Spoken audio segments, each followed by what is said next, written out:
we can do. We have another 10 minutes tops before this ship sinks like a stone. 60% of the left cabin has been flooded, as well as 75% of the right cabin. The ship cannot survive such a ferocious storm. Timekeeper, we should get ready for evacuation. Prepare the teleport soft disk. Wait, what are you talking about? Are we going to abandon the ship? These are just some breezes and ripples. Won't last longer than a blink of an eye. Just hold on to the wheel and we'll...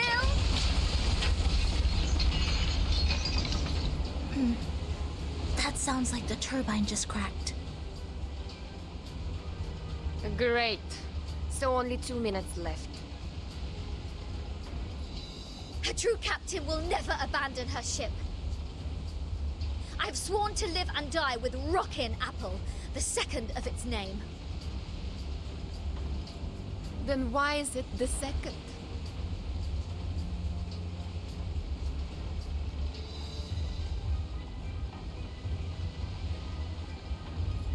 Damn it. Sotheby just bought us this ship. I racked my brains to think of all the assurances I could give to get that governess off my back. I think it's better for us to embrace the fact that all things would come to an end, Captain. Sometimes, deserting is to leave for another battlefield.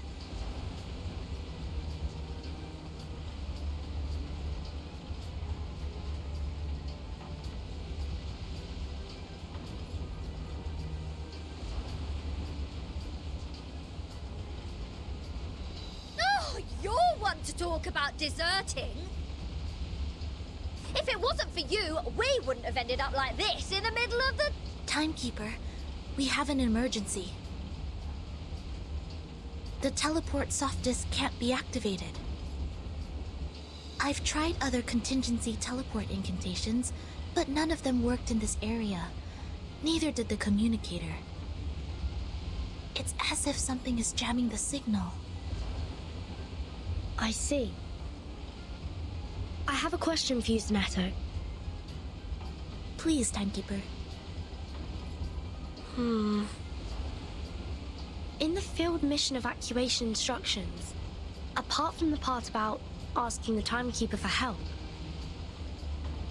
is there anyone else we can reach out to for rescue?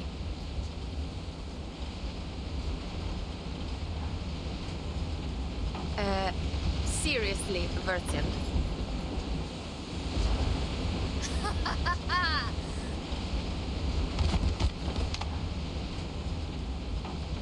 I see what's going on now. This is a trap! And you are behind all this. It is you who played that nonsense travel note from 1999 and lured us into this random sea in order to torture us, afflict us, and now feed us to the fish! Go ahead, give us the wicked villain laugh, you Manus mole! Quit playing innocent here! I don't know. I mean no harm. Nice try! See what else you got to say when this pirate opens your battery cover and finds Made in Manus there! Please, do not shake me.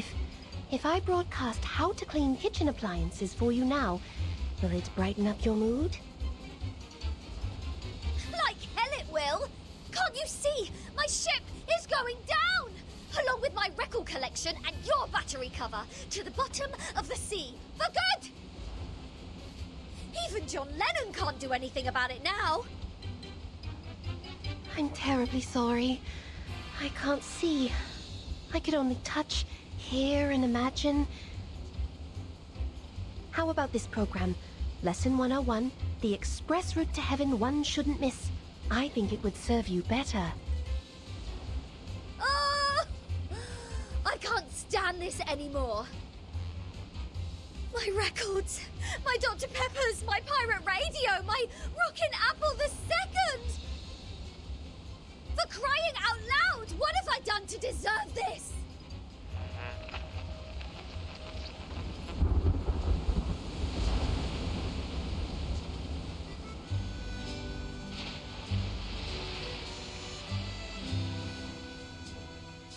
Well, she did try her best to pick the music. Though no one is in the mood, I think this piece is not bad. As to Regulus's question, we need to slightly twiddle this knob. To 1913.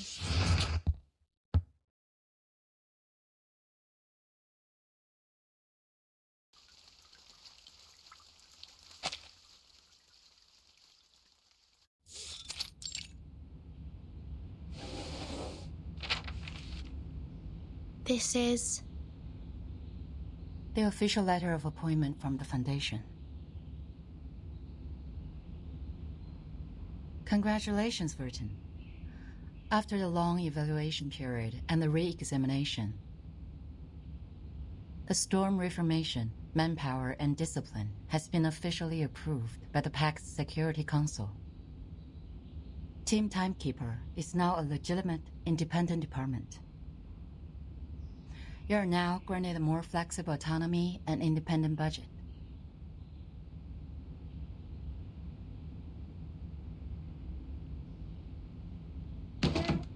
What was that?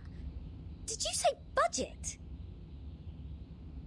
Does that mean the Foundation will assign me a new ship? Unfortunately, independent means doesn't rely on others. I could apply for a ship for you, but it's not guaranteed. Misers. Fine. Not that I wanted an obsolete ship painted in grey as shepherd check.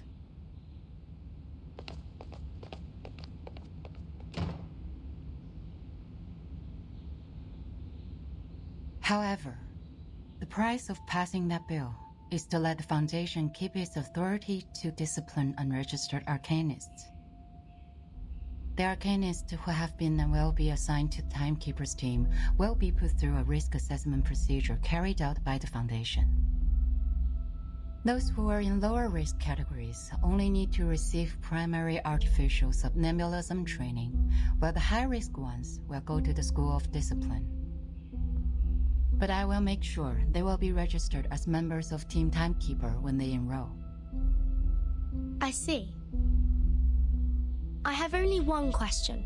Are you still our point of contact for the Foundation, Madam Z? Yes, of course. Then I have no further questions. Meanwhile, Team Timekeeper can apply for secondment from the Foundation, Laplace, and Zeno if necessary.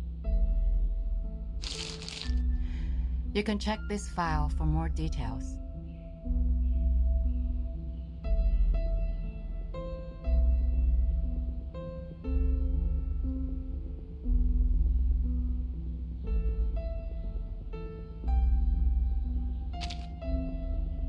It stays the same. Keep investigating the storm and Manus Vindictae. You can make your own plans of action. The Foundation only needs a monthly report on the result. You're the first in command, Verton. Okay. You already have a target, I assume. That base that Manus used to keep at Zeliti House 4 years ago. It has never been reversed by the storm.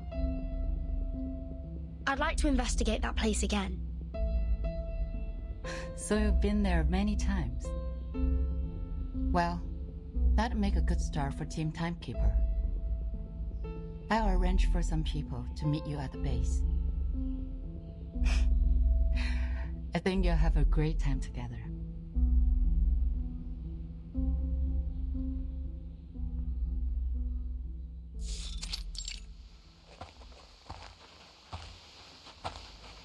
The fog is thick here.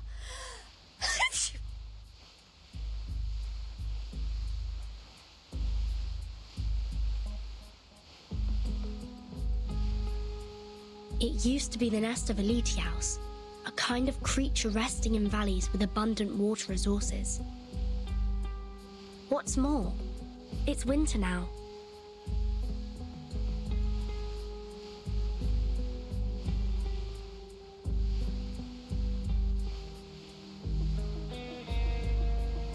So, why do I have to be the errand girl? The Foundation wasn't even planning to give me a ship.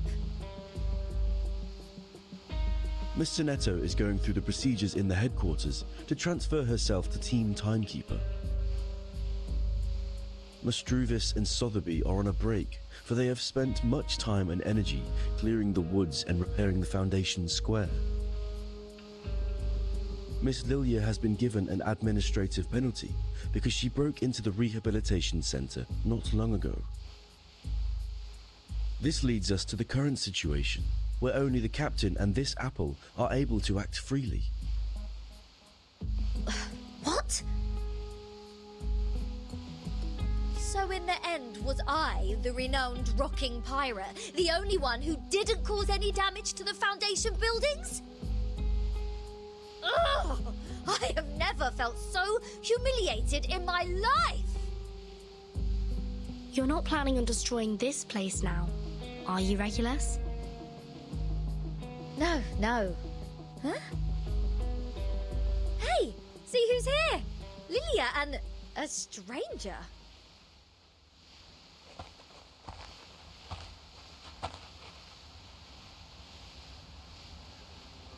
What took you so long? Fell into a gutter?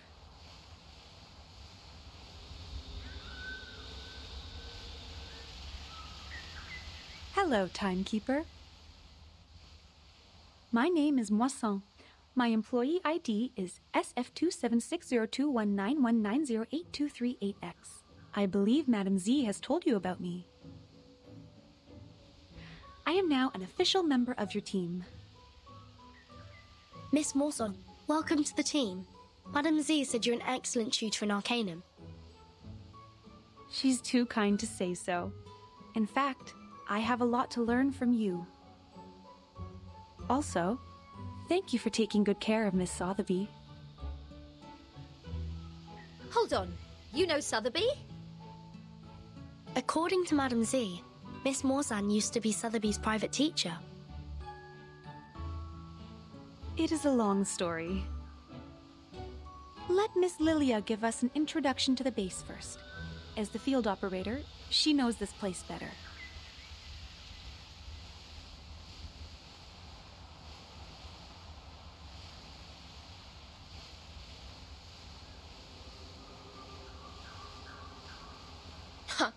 After I got promoted and transferred to the headquarters, those exciting outbound missions have been removed from my schedule. In short, although it's called the base, the only place unaffected by the storm is a narrow, 20-meter-long corridor no larger than a hunter's lodge. My former fellows had already searched this place from top to bottom. Those Laplace dudes had even sent in their lapdogs to search here inch by inch. Found nothing but some excrement of the Alitius and the dog's own poop. There might be some clues that are invisible. Regulus is a specialist in optical arcane skills. Maybe she can find something. A specialist? Well, I'll take that as a compliment. But for the record, compared to searching, hiding treasures is more of a pirate's lot. So if it were up to me to hide treasures in this place... Please hold on for a second, Captain Regulus. The fog seems abnormally thick.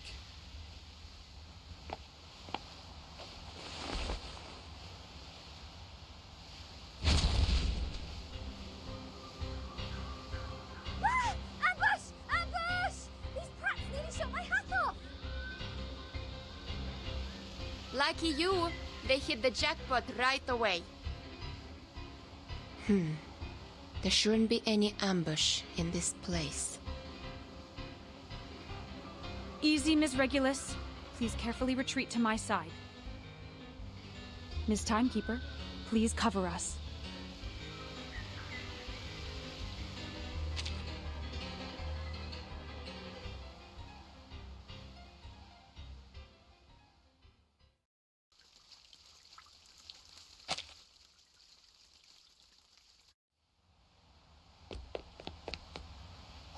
Hold on. It was a misunderstanding, Timekeeper. We attacked to defend ourselves. We are not the enemy.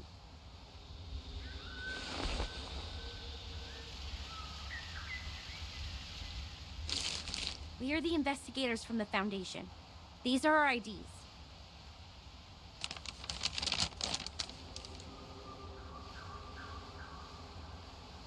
The base has been deserted long ago, right? What's the purpose of the investigation now? The outside world has been reversed to 1913. We are here to collect the lost scientific devices from the 1970s.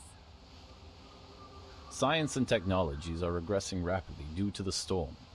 Those old devices, which used to be outdated, have become valuable to us.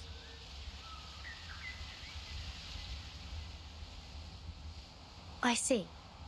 Do you mind us investigating this place? It won't be long. Sure. We are glad to give you a hand if you need it, Timekeeper. Good. I have some questions about the base, and I wonder if you may help.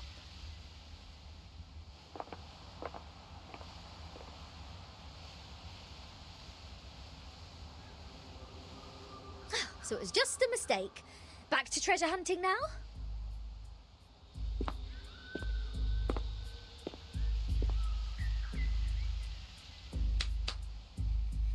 Let's see what Zeno and Laplace have left here.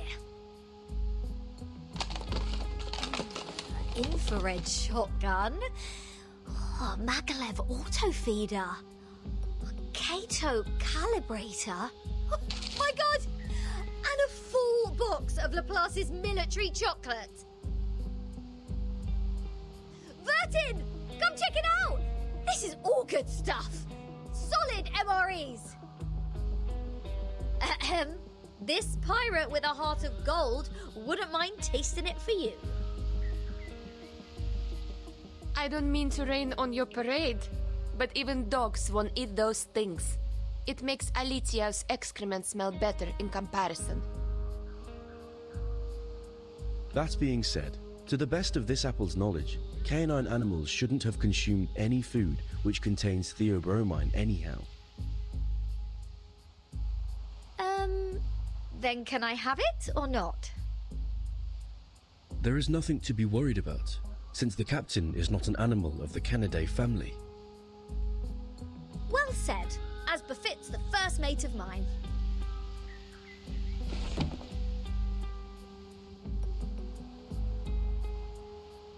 Wait a second, Regulus.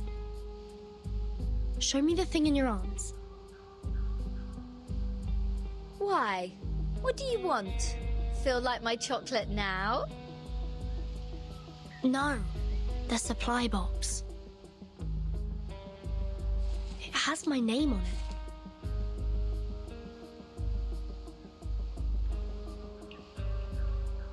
Wow, true. Are there any other Vertin in the Foundation? As far as I know, no one is called by that name but me.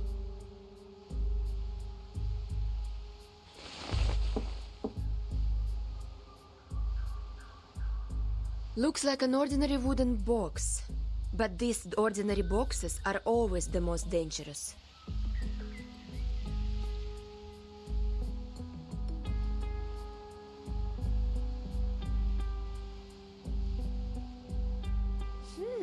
So, turns out we did find something useful in this treasure hunt. It even has Vertin's name on it, like a celebrity autograph. A treasure indeed. Regulus, wait, don't... No one can stop a pirate from opening her fresh trophy!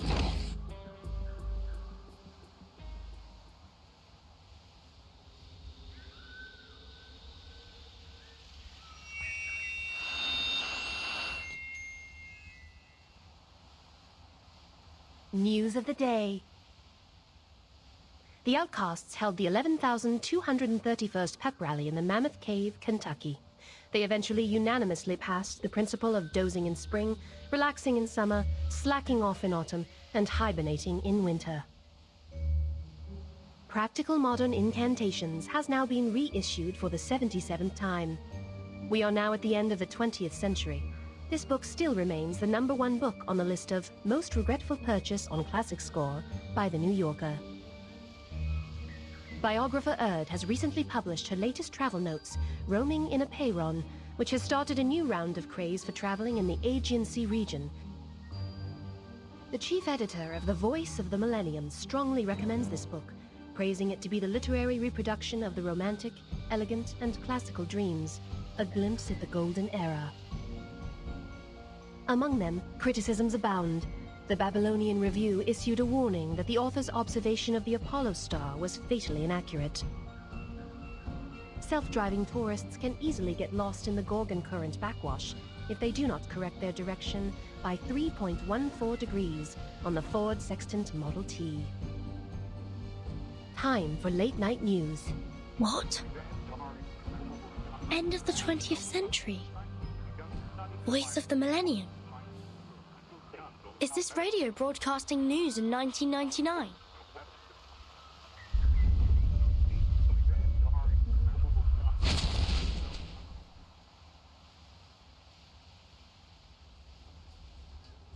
Just as I suspected.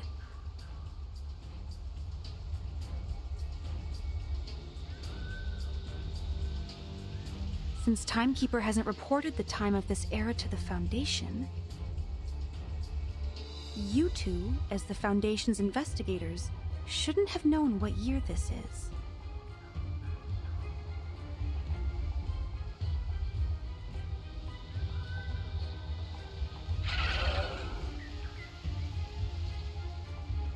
In such pouring rain, time is the best proof of identity. Huh, I get it. Not a bad plot.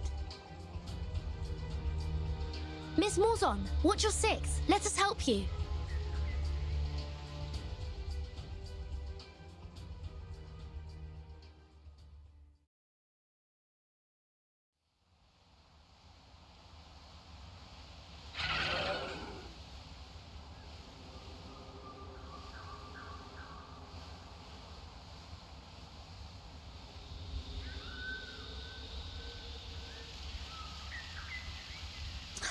Didn't expect them to be clever enough to disguise themselves as a Foundation's investigators.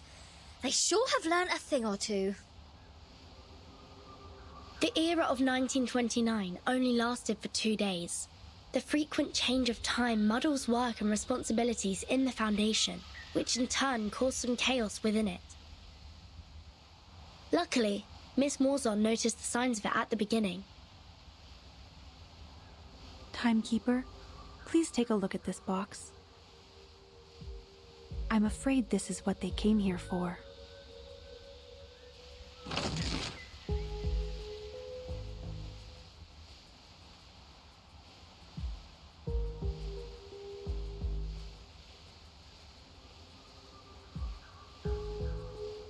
This is the Manus Marsh they used to stay immune to the storm.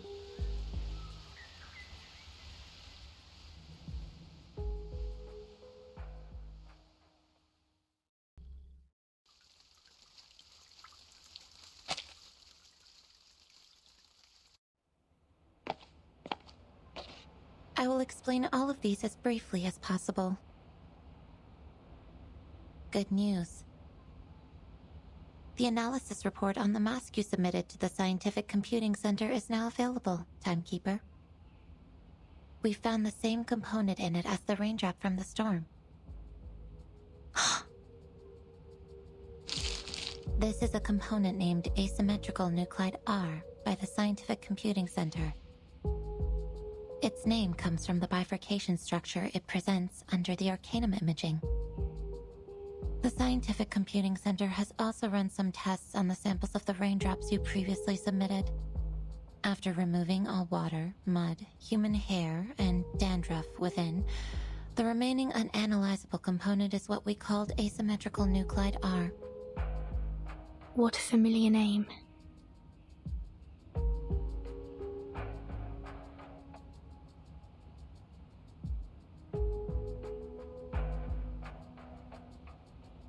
But it disappeared right away, and we only have a photo of it.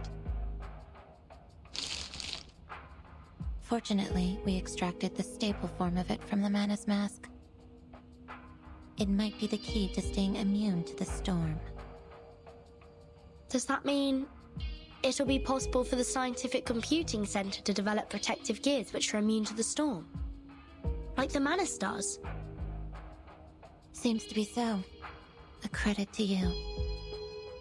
The whole center is crazy about it, and I am responsible for passing along the good news on behalf of my fatigued colleagues, who stayed up all night and suffered from neurasthenia.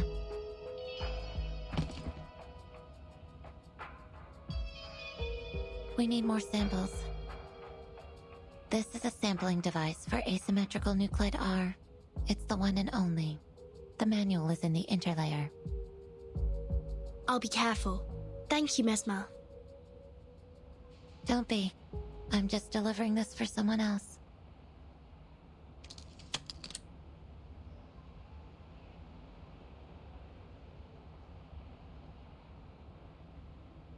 How do you feel now? I'm sorry about what happened in the rehab center. I'm good. It just helped me further verify some factual information about Arcanists. It's just... I thought you weren't one of them, Vertin.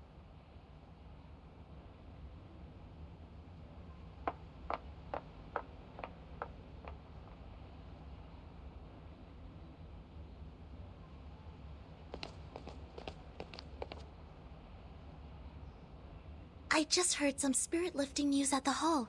Phenomenal achievement, Timekeeper.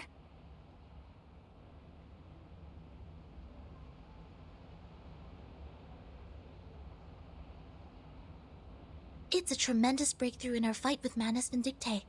Everyone at the headquarters is cheering. Although, I don't know what this component really is. Is it a kind of ritual? Or a unique substance? That'll be the next thing to find out in our investigation, I think. Manus Vindictae always has more information on the storm and how to be immune to it. We've been trying our best to keep up with their progress. Fortunately, now we have another direction. Oh, and these are the files you asked me to search for.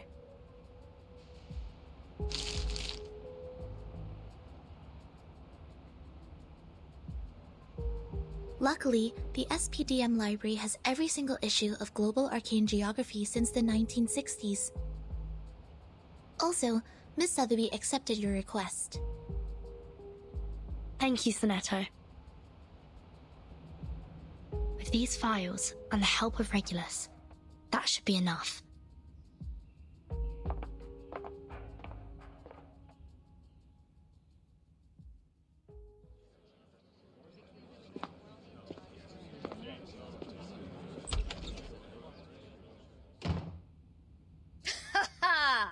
Yeah, go on.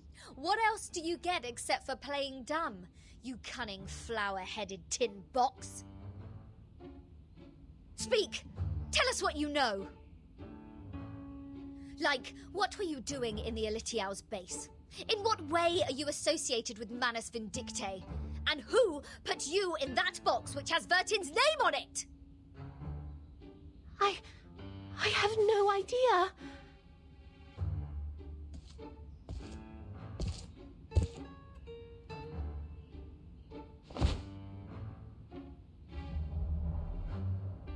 And those ridiculous radio programs, end of the 20th century, voice of the millennium and roaming in a Pyren. Don't waste our time. Otherwise, we have no choice but bathe you with this bottle of vodka. Jeez, do you really mean that? Anything less cruel? Formalin, of course! I never waste my drinks. Yeah, that's more like it.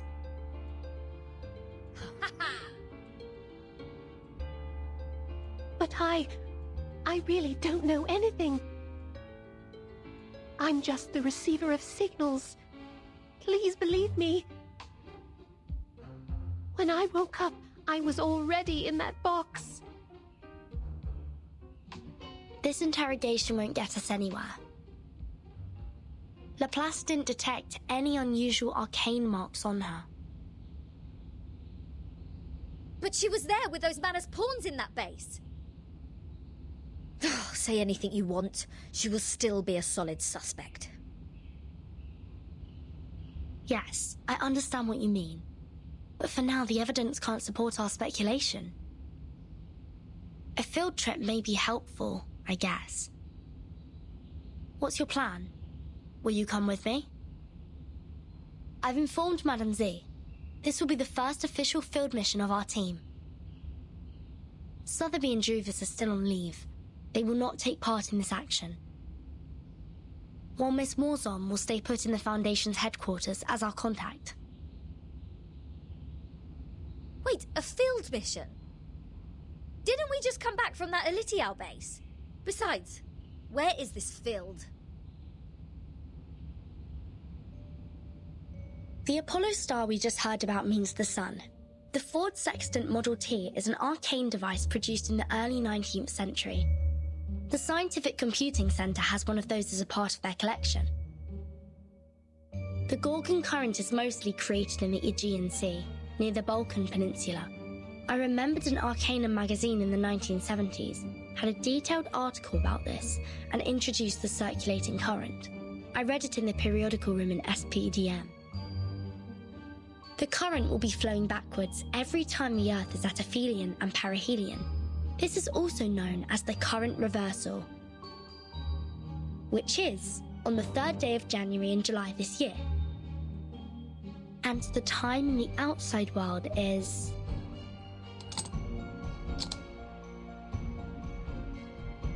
January the 1st, 1914. Are you saying that all those broadcasts are leading us to an actual place? Oh, why? I thought we'd have a nice break after this. Regulus, you've been longing for a ship, haven't you? What if I tell you that I've got you one?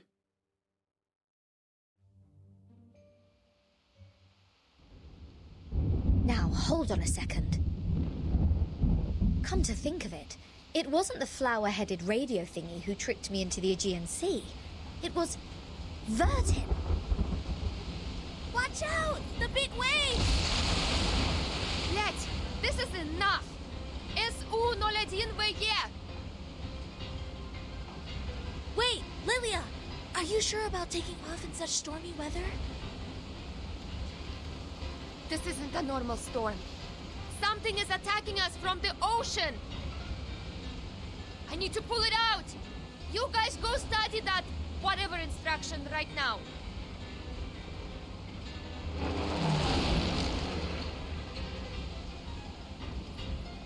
Haha! I finally got you! Damn bastard! It's my turn!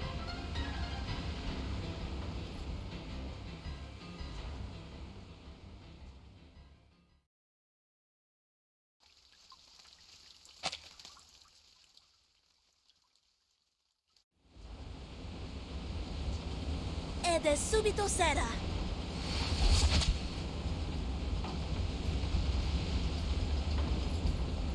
Well done, Sinetto!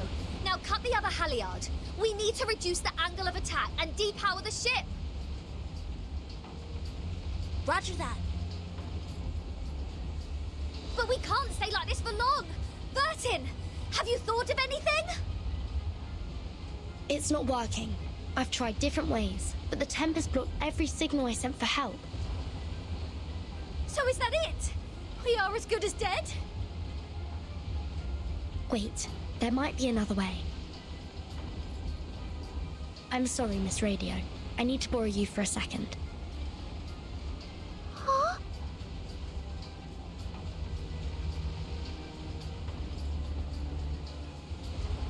Field Mission Evacuation Instructions, Article 21.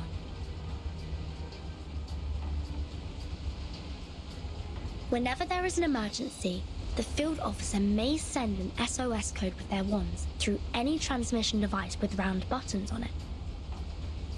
Any Foundation member nearby will provide immediate humanitarian aid.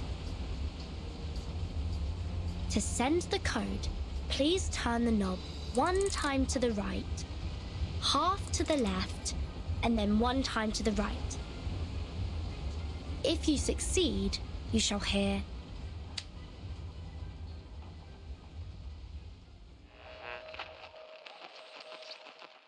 May the peace be with you. I've never seen such a tremendous visual.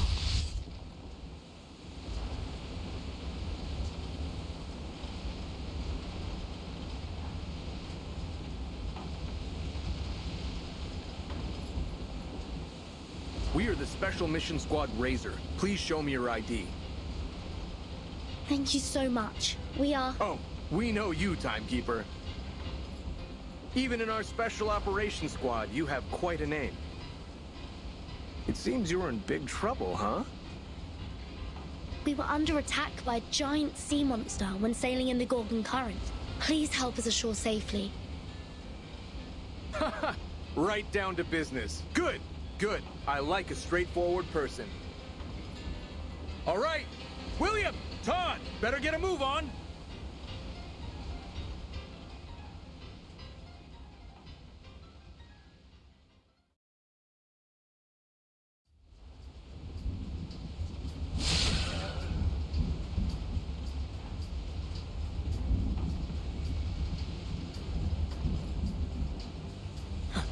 Incredible.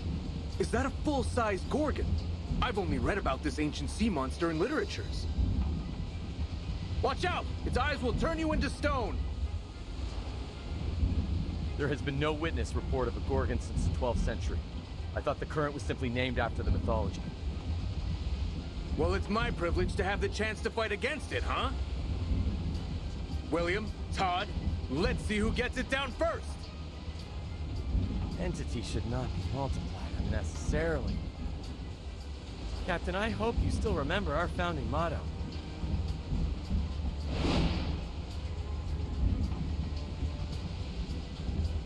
Want to compete with me in speed?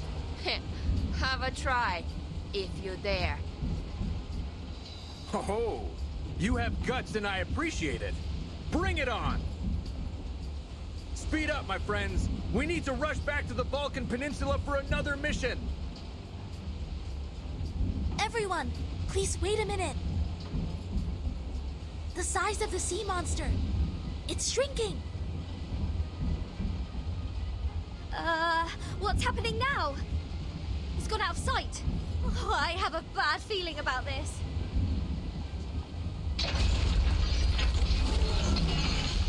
Not good.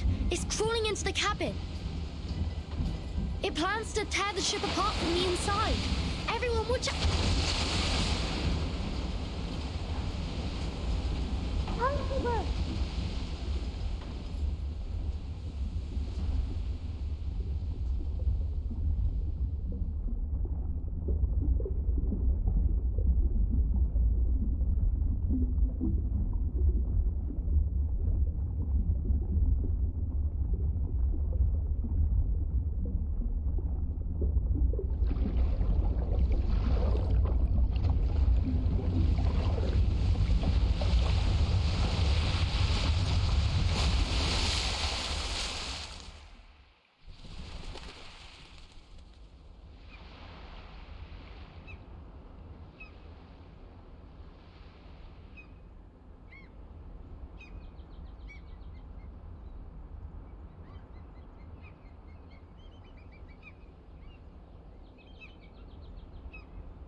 Your watch was wrong.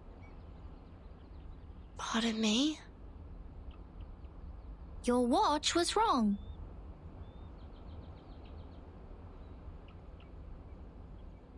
Are you talking about my pocket watch?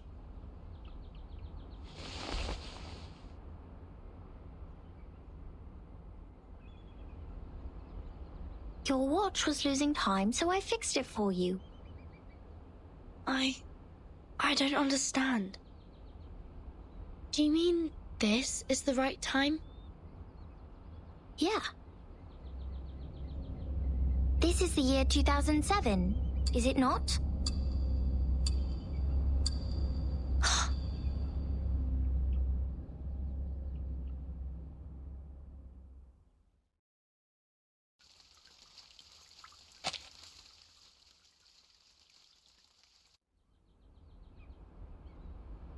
You're saying we're in 2007?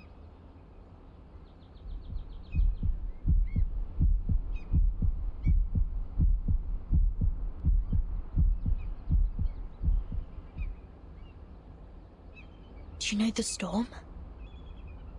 Is that how you call it? We call it the emanation. The tide of Numa is pouring down from above and converging. It would raise as a tsunami and break the world of matters where darkness abounds.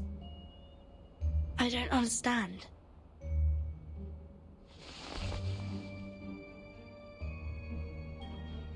This shouldn't be hard for you to understand. You are also a real number. I am 37. What's your number? I'm Vertin. No. I'm asking your number.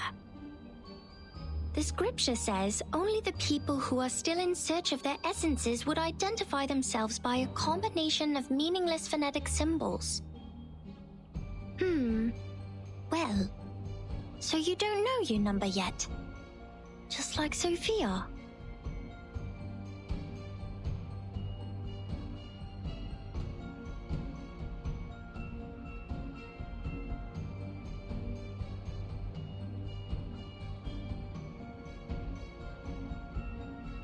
Have you seen my companions?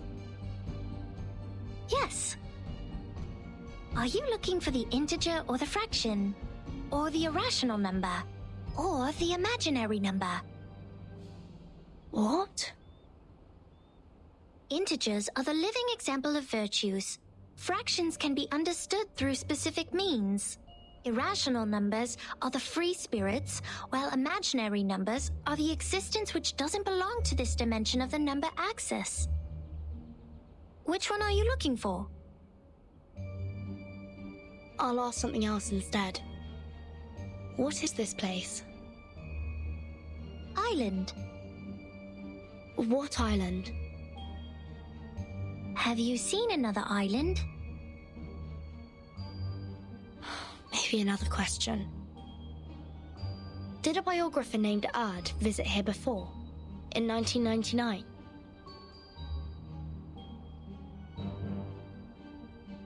$1999. Oh, 1999. 1999 is a lovely, centered triangular number. But I believe this number has been abused in the Doomsday stories. I mean, people are too invested in its meaning.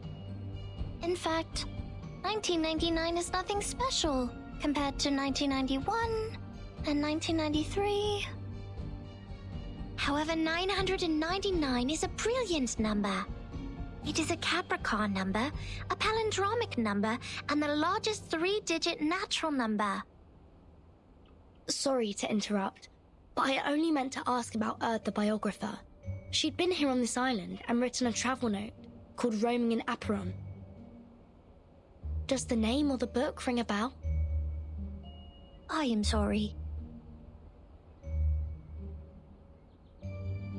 I have no idea about the fragments of matters you are talking about. Fragments of matters?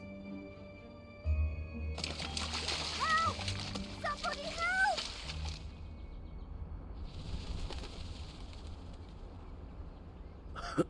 Captain, you should go. This apple's arm has... No! Mr. Apple, stay with me for a little longer. Piss off! Shush! You wicked dolphins! Mr. Apple is not your breakfast, nor are my records! Huh? Isn't that Vertin? Vertin! Are you done with the standing and staring? Come give us a hand!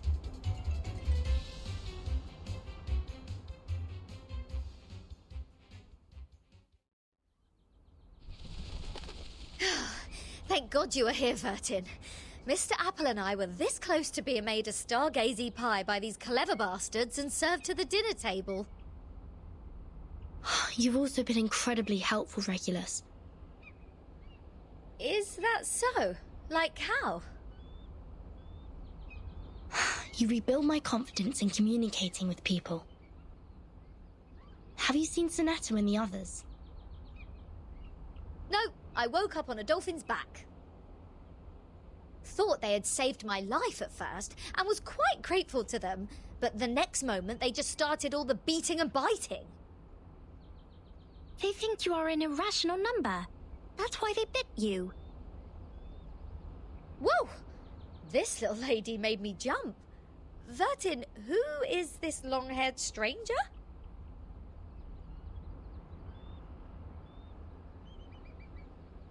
Timekeeper. Thank goodness you are all safe and sound. Lilia's on her way. Now we only need to find the captain and his team members.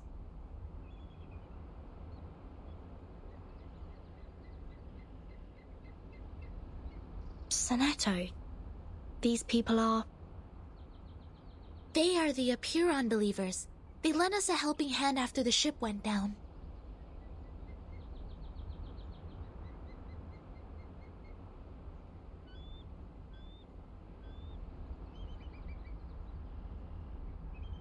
Not at all. An integer is under an obligation to help his kind. Miss Sonetto, have you found your friends?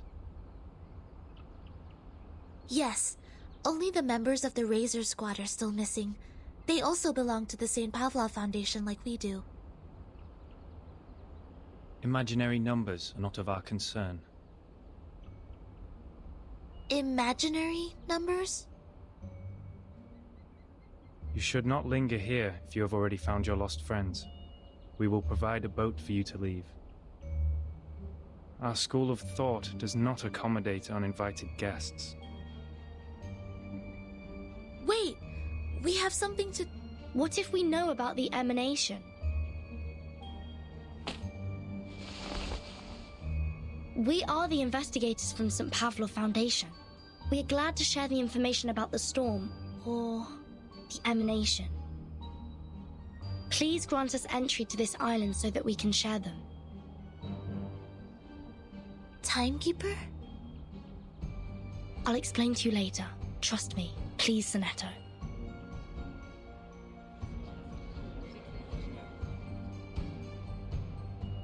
Come this way. We will talk.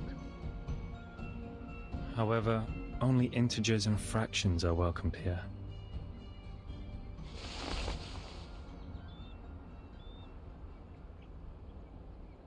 No irrational number is allowed on this island. Throw her into the sea. Huh? Wait! Now hold on a second. I said hold!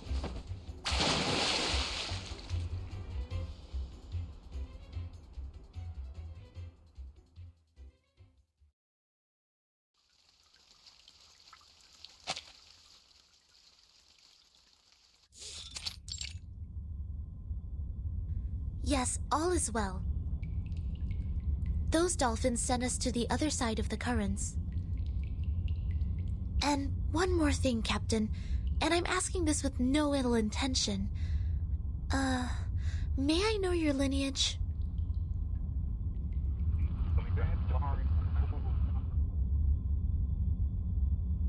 Thank you. I wish your next mission would be trouble-free too.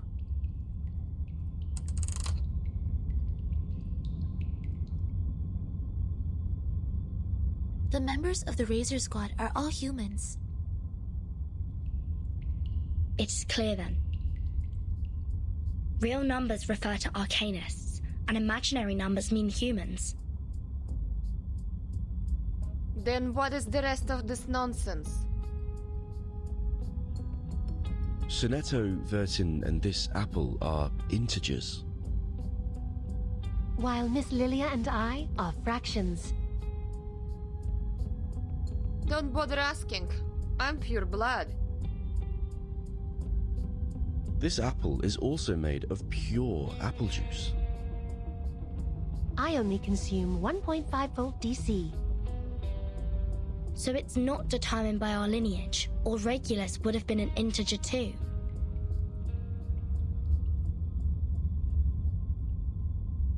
So why on earth am I the irrational number? Why only me?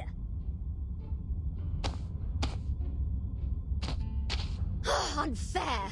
I demand the ruling to be changed. Shut up. We grappled hard to get you on this island. So you have no choice but to stay in the worst guest room. Do you call this a guest room? A cell, more like?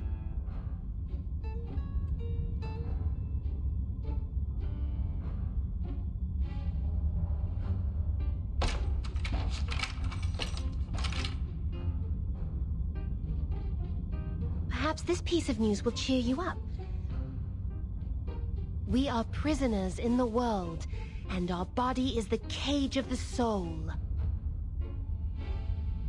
Oh, cut me a break.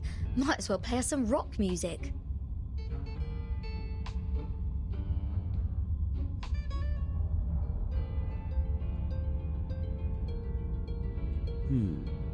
Seems the residents on this island venerate integer numbers. And irrational numbers, or the non-terminating, non-repeating decimals, cannot be represented as the ratio of two integers, hence they are discriminated. No, no, no. Who are they to judge and decide me to be the irrational number? I was the only person who didn't cause any damage to the Foundation in the previous protest. Oh, why do I get to have the worst of both worlds?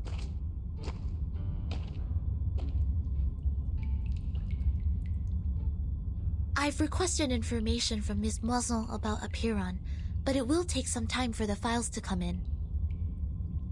The captain of the Razor Special Operations Squad told me this might be a settlement of a group of Arcanists who have been long cut off from the world. Unlike other unregistered Arcanists, these people chose not to live alongside the humans. They still lead an ancient Arcanist way of life and follow the old customs. We must be meticulous when getting in touch with them. But they used modern mathematical terms. And that girl talked about Caprica. He was an Indian mathematician active in the first half of the 20th century. I think they are not living in complete isolation. They are still in contact with the outside world. This place wouldn't be affected by the storm, just like the Elitiao base, Foundation headquarters, and my suitcase. The travel notes in 1999, Manus Vindictae showing up in Elitiao's base. The storm, or emanation, they must be somehow connected. And we'll find our answer here, I think. Very energetic, Capitan. By the way, how come nobody is here to welcome us? They wouldn't suddenly decide to detain us all just because we have an irrational number here, right? I'm with you all the time.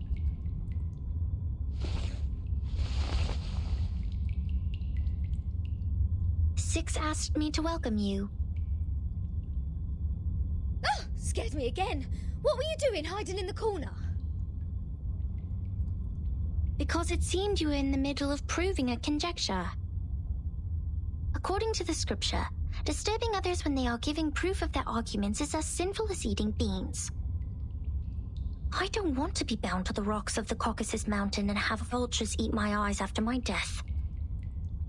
Eating beans? Eating beans is the sin of sins. The biggest, worst, and ugliest crime.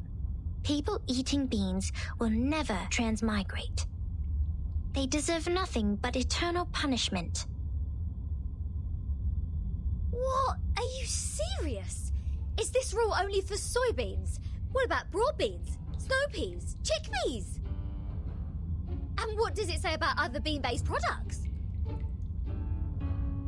Beans are beans. You're funny. This doesn't even make sense. By this logic, aren't the coffee drinkers going to rot in hell? I happen to have a box of coffee beans in my bag.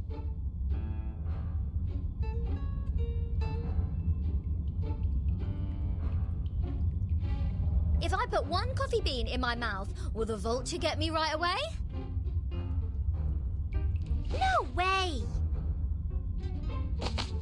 Whoa, easy, mate.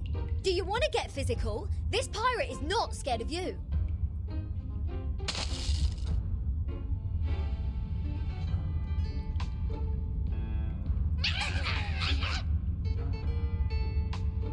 Not fair! The critters are coming to your aid! This is not good. We need to separate them.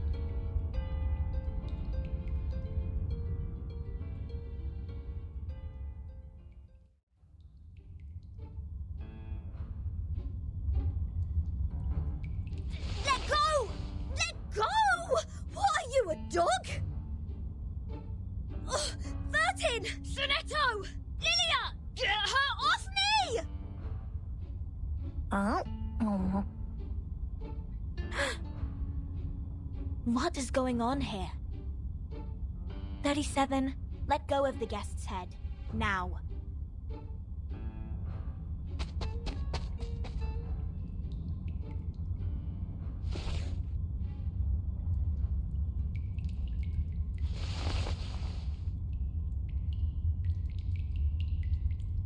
Sorry that I'm late. I'm Sophia, the corrector of Apiron. I will take over from here.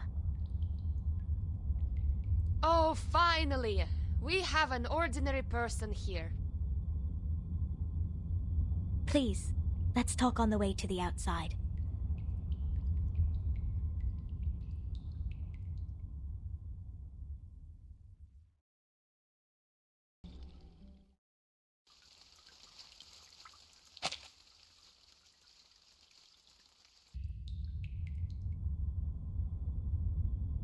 We believe everything can be translated into numbers. Things are made up of numbers, and mathematics is the key to opening the gate of truth. It is like the fire that lifts us from the darkness. This world may decay in time, but numbers will transcend the limit placed for all other things in existence. And if one can take up the challenges and improve oneself with practice, they may clear their thoughts and find out their truth.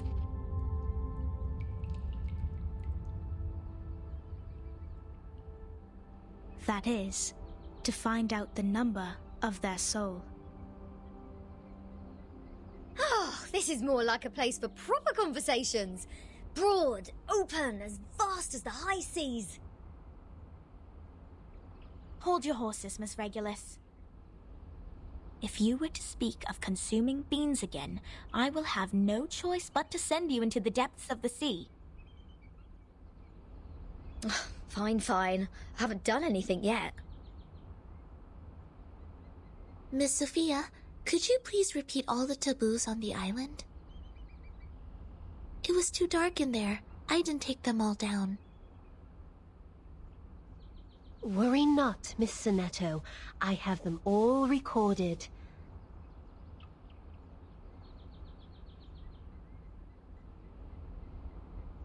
One, abstain from beans. 2, do not pick up what has fallen.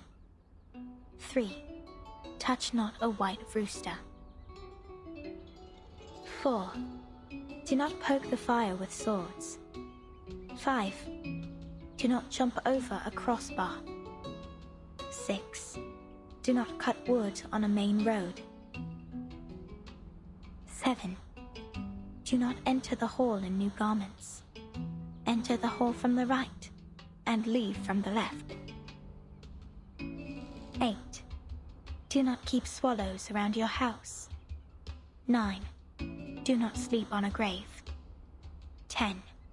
Make the bed as soon as you wake up, leaving no imprint of your body.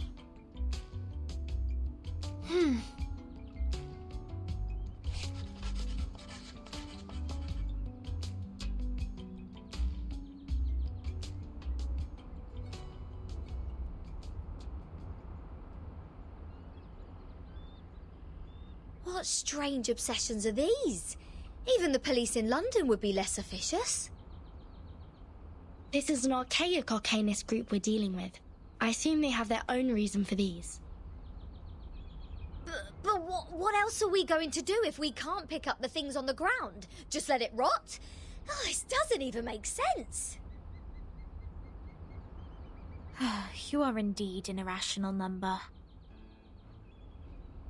Huh? What about me? Though I can't identify the exact number of yours, it's never too hard to tell the number types. Like you are a very typical irrational number. Irrational numbers are disobedient, sometimes unreasonable, and they hardly play by any rules. Just like the non-terminating random numbers following its decimal. These numbers are the floating points, or the noises. People of this type are the random ones whose actions show no pattern whatsoever. Disobedient, unreasonable, never play by the rules. So that's what their judgment is based on. Oh, she even gets the rock and roll part right. Stop pulling my leg. This pirate will not so easily be defined. What about you? What's your number then? I'm still learning. My time to reveal my number has not come yet. Oh, you don't know? Well, I can help you with that. You are an irrational number 2.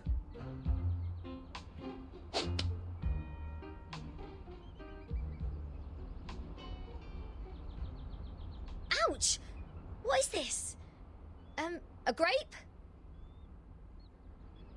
Huh. A perfect parabola.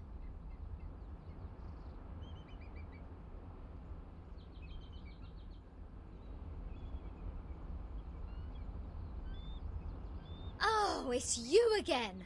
I won't be bettered in a fight this time.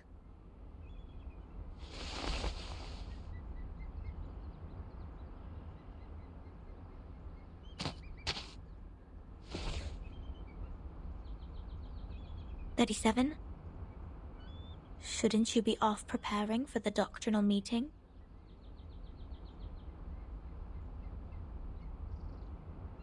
Six asked me to take care of our guests. But I'm usually the one who receives the guests. Engaging with strangers might be a little difficult for you. There's no causal link in these two events. People always bother you with trifles only because you're fine with it. Do not sleep on a grave, and do not cut wood on a main road. Idleness is the cause of the breakage of one's flesh and soul in the long journey of perfecting oneself. Those who have not yet found their numbers have even fewer excuses to be indolent. Besides, why would you place the head of a guest in your mouth? She said she's going to eat beans. That does not justify your action. Come to think of it, is she safe to bite if she had consumed the beans? Wouldn't that make you the bean eater as well? The right way to deal with this is to throw the offenders into the sea. Let the Gorgon current take them and confine them in the ever-repeating circular motion. Oh yeah, this is the most optimal solution. How come you didn't think of it? This is one of the most basic set problems. Hello? Are we done with the chit-chatting? Conspiring to my face to throw me in the sea. Mind you, this pirate's tolerance has limits.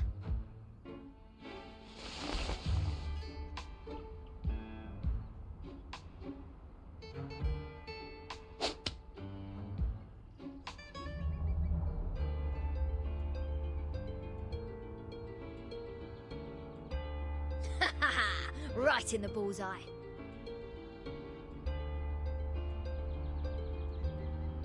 What? What's that look on your faces? An eye for an eye, a tooth for a tooth. I didn't start this. Regulus, did you just pick up the grape that 37 threw at you earlier from the ground? Did you just violate the rule of not to pick up what has fallen? What?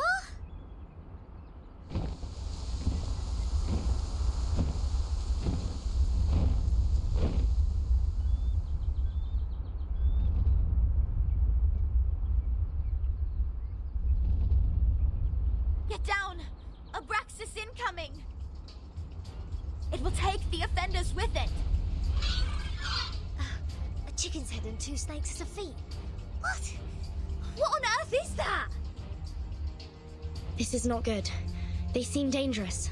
Regulus, come to my side.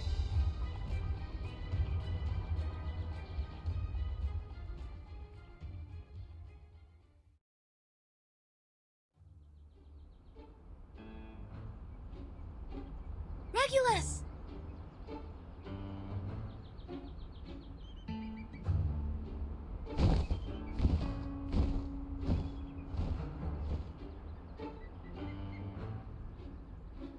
Captain! I can't leave her alone.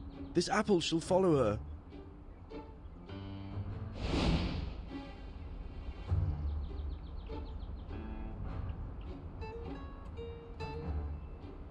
A toast to Regulus. To her ever-fighting spirit of breaking away from jails, no matter how many times she has been put behind bars. Luckily, she didn't have any beans.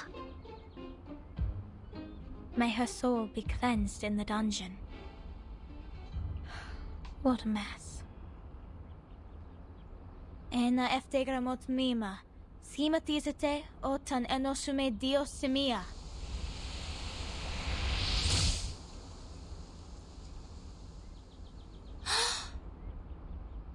Timekeeper, did you see that? The arcane skills cast by the congregation on this island are very different from those we have seen.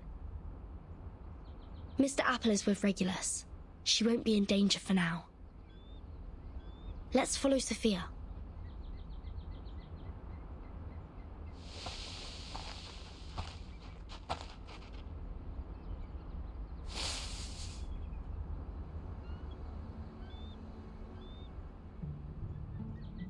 We have wasted too much time on unnecessary matters.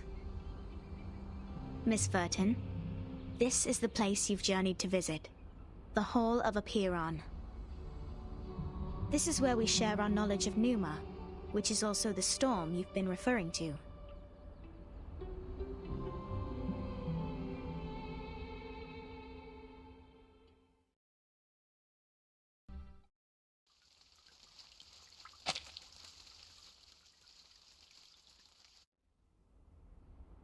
Before you enter the Great Hall, please place your right palm on the stone and swear to it solemnly.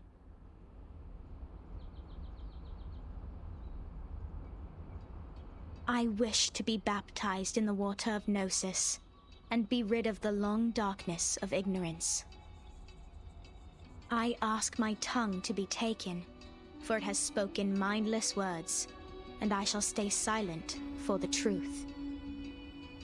I choose to leave the fragments of matters behind me and enter the Great Hall of Forms as clean as a newborn. I swear to let matters stay in the world of matter and a form in the world of forms. I swear to reveal no secrets, or my heart shall be taken by the vulture, my body consumed in flames, my soul trapped in the endless wheel of birth.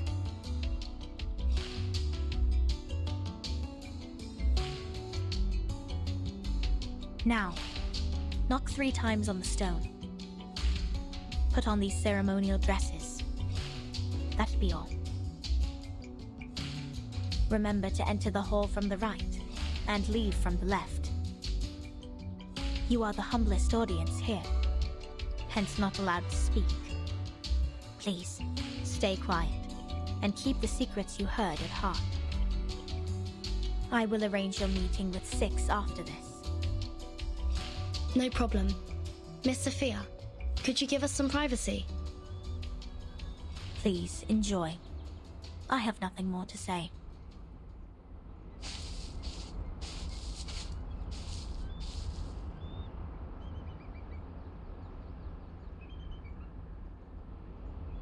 Vertin, are we really going to do this? That oath we have to make to enter the hall sounds vicious. To stay quiet and keep the secrets. It's similar to the training we once received. I can go inside on behalf of Timekeeper. No, I'll come with you, Sonetto. But I can't sense any sign of arcane skill on this stone. The oath is more of a formality than a curse. The warning is lifted then? But when Sophia repaired the floor in front of us with her arcane skill, there's no fluctuation of arcane power either. I can't even sense the slightest signs. It's either a kind of arcane skills we're not able to detect, or the moment we stepped onto this island, we've been trapped in a tremendous ritual. That's to say, any arcanum used on this island is only a part of this giant flow. We don't know where this flow is leading us. We know nothing about it. It's too perilous, Timekeeper. I know, Sonetto. But as long as we obey their rules, we won't get into other trouble. The doctrine of the Acheron is to live in solitude and seek nothing but the truth. In fact, they've never been aggressive towards us. I think of this differently. Think, the pure-blood arcanist community, the unknown arcanum power, and the obsession with certain knowledge or identity. Sound familiar? Yet, we haven't spotted any traces of the Manus here. Manus Vindictae is like the rat living in the gutter. I don't think they will let go such a favorable chance. Which means we need to find out the truth. I believe in Timekeeper.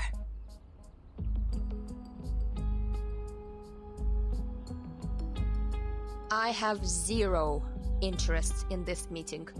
I'll stay outside to keep a lookout. Take care.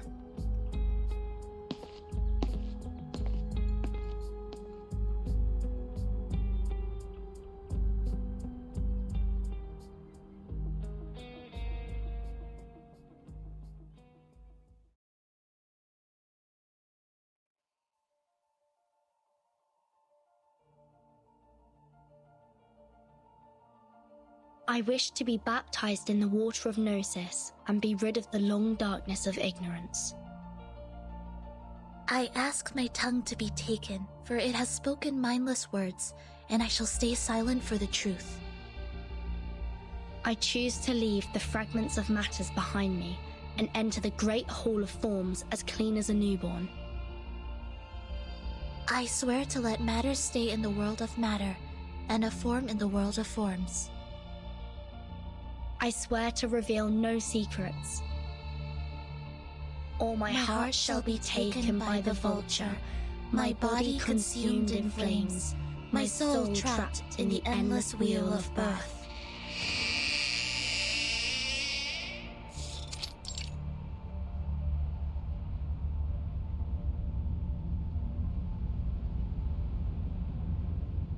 Fellow brothers, sisters, our quest for Gnosis had suffered 3 unprecedented crises. First was the discovery of irrational numbers, and then the creation of imaginary numbers. Last was the loss of the grand unification of different lineages. The truth was buried, and history was rewritten. But the emanation is not a crisis. Instead, it's our last salvation. The supreme existence has once again shown itself to us. The door to the everlasting transcendent world of forms has opened once again. As Numa pours down, things are rewound to the world of light. Everything in the world of matter breaks into pieces, for they are as delicate as a petal before it. We, who have the honor to witness the emanation of Numa, have the privilege to survive the turning of the Wheel of Birth. Because we know the truth. Our survival is destined. It is the beginning of a mission to bring the unseen truth into this world.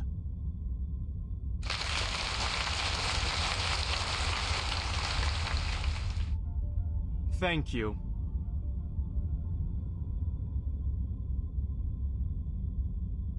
The next orator is 37, our smallest irregular prime, and the brightest star of Hermes.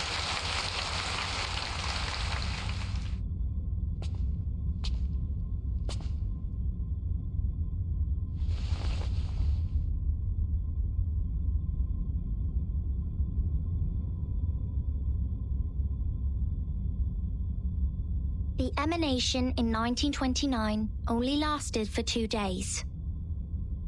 All methods to calculate the Numa emanation failed.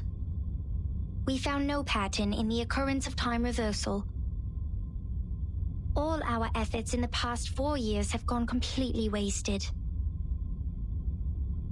That's the end of my speech.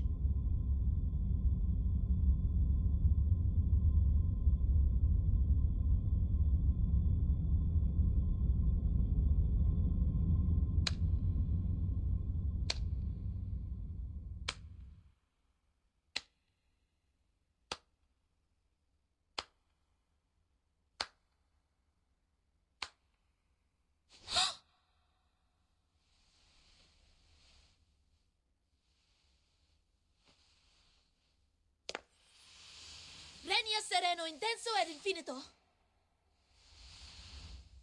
Shh. Who did that? Who broke the silence?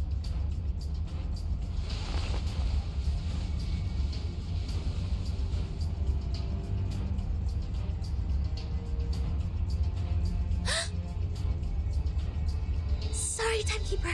I just... Get ready to run, Snetto. The Abraxases are coming.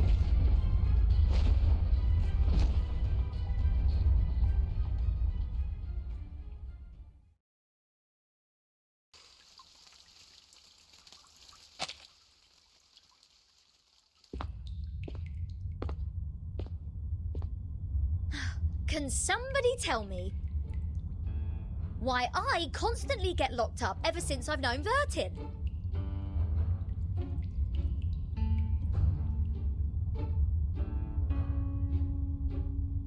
First locked up in a suitcase, then a Foundation cell, now this! Oh, what else could it be if Vertin weren't the jinx? Lads! I know what's going on! You got the wrong person! She is the most irrational number here!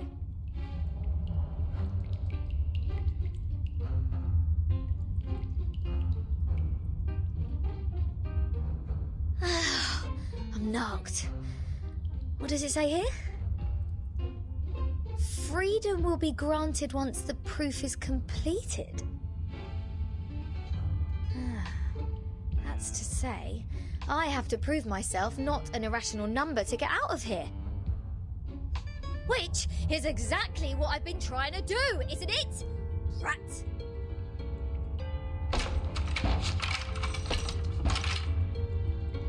Ugh!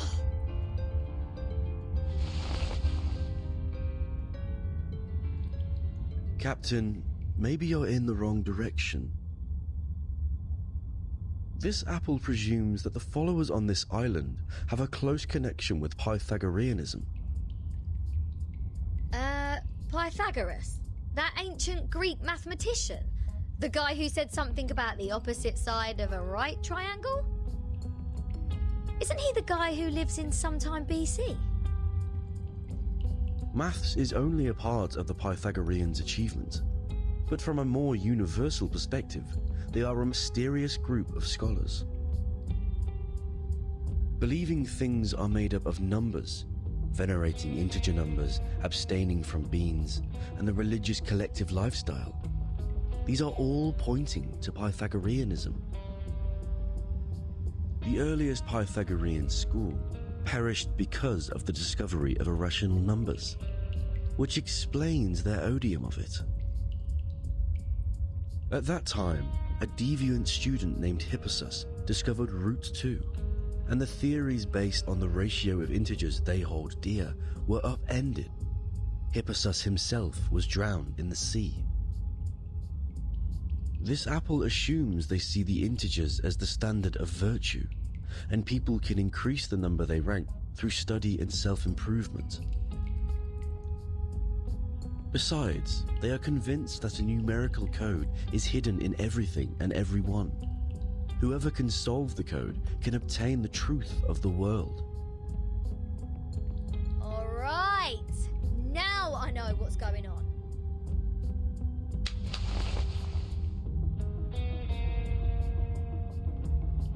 This pirate has had enough of this moral standard, which is obviously prudish, backward, and lacks humanitarian spirit.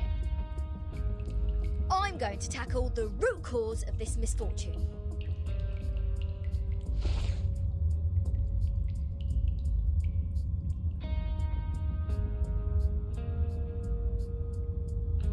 I'm breaking out! Why am I not surprised? The captain quickly gives the sufficient and prerequisite condition to prove herself an irrational number. This apple may be able to offer some help.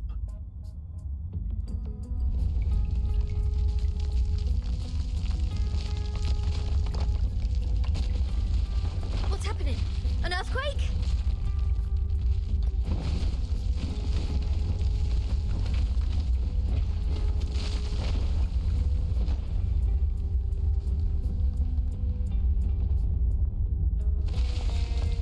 All Abraxases are flying in the same direction. Is this their habit, or... Ah! The roof is about to collapse!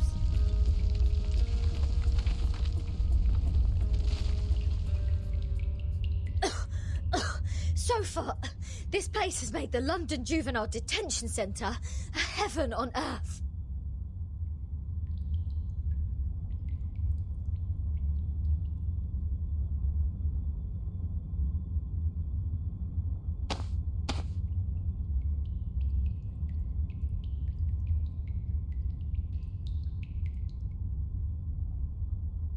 Oh, is there a piece of paper?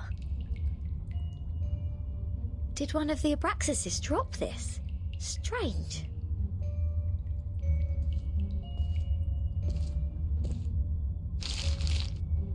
The unsolvable puzzle.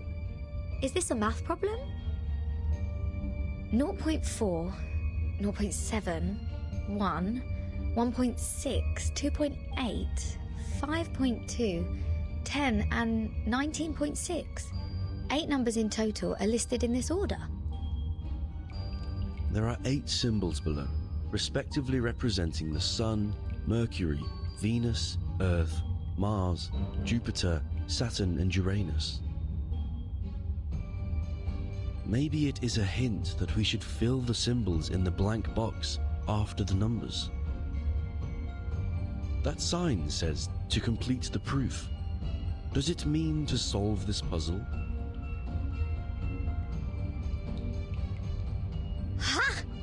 unsolvable can it be? Clearly, each of these 8 numbers should represent one planet. We can easily find the missing planet by trying them one by one. And our Mr. Apple here is the king of the Times crossword. Yes? I think there is a difference between this and a crossword.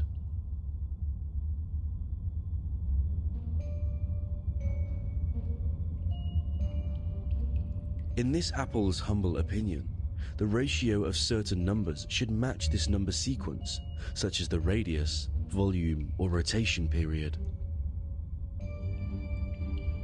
Wouldn't the sun be absurdly large if these numbers stand for their sizes?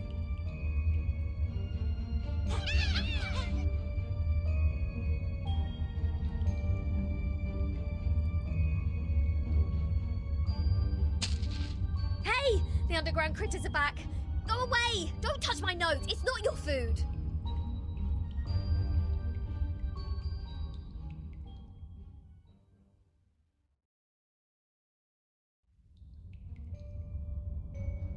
Hold on, please, Captain. Seems like the critters are trying to tell us something. They are pointing at the sign of the sun. Is that so? Even the critters on this island know math. The sun. What if the sun is just here to serve as a reference point? I read an IAU's report in the Times 2 years ago. You know, the International Astronomical Union. Earth's average distance to the sun is approximately 93 million miles. As for Mercury, the average distance is 36 million, and Venus 67 billion miles.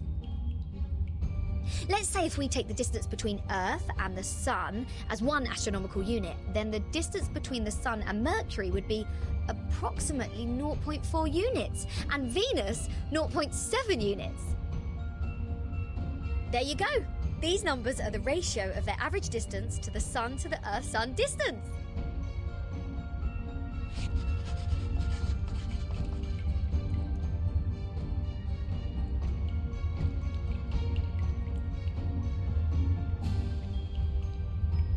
The average distance from Mars to the Sun is about 142 million miles, Jupiter about 484 million miles, Saturn 886 million miles, and Uranus 1.786 billion miles. By rough calculation, and if we round the results to one decimal place, Mars would be 1.6 unit, Jupiter 5.2 unit, Saturn 10 unit, and Uranus 19.6 unit. That's weird. All these numbers one can hardly remember have become so clear in my mind. But if these numbers stand for the ratio of distance, what's the planet for 2.8? There's no planet between Mars and Jupiter. If the Sun is the reference, we will have one planet missing here. Is it really a puzzle unsolvable? Aha! Nothing is unsolvable. You are looking at the solution. There must be one planet out there, unknown to us as of yet, located between Mars and Jupiter.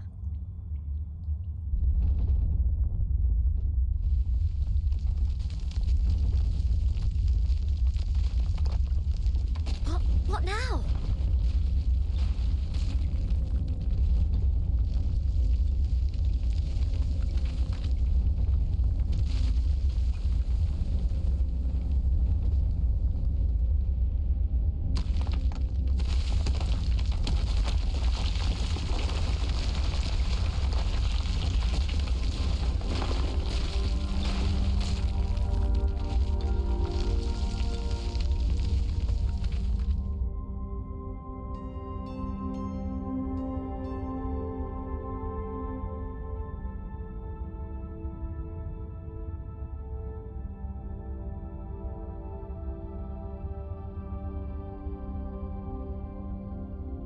What is this? A celestial body, which I have never seen before. Captain, this apple has an impression on this. there is indeed a star between Mars and Jupiter. It is called the Ceres, discovered by Piazzi Giuseppe, an Italian priest in 1801. Ceres? Did we just validate its existence? Is the universe truly arranged according to this sequence? Could this be the ultimate key of everything? Regulus! Regulus!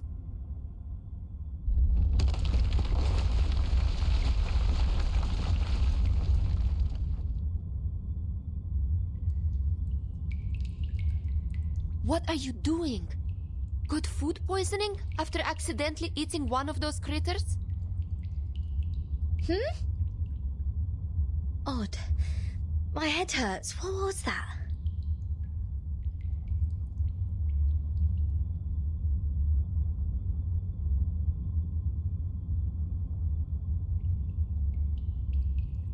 I'll make it short. Stanetta is in detention. They're planning to sentence her to death by giving her the poisoned wine. Hey, what?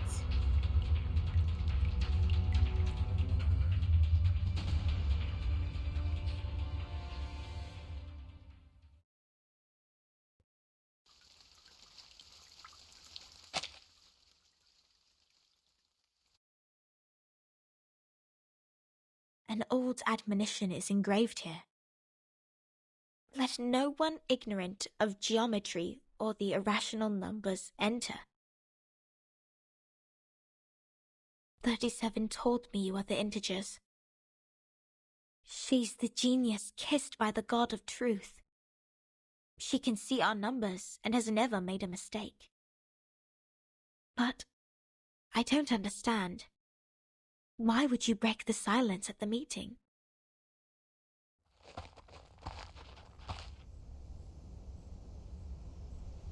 I apologize, Miss Sophia. I won't defend our behavior. You may save that apology for later. If you can persuade more than half of the people to vote for your friend's commutation, perhaps she won't be sentenced to death. I have gathered some case files from the past. I hope it will be of some help.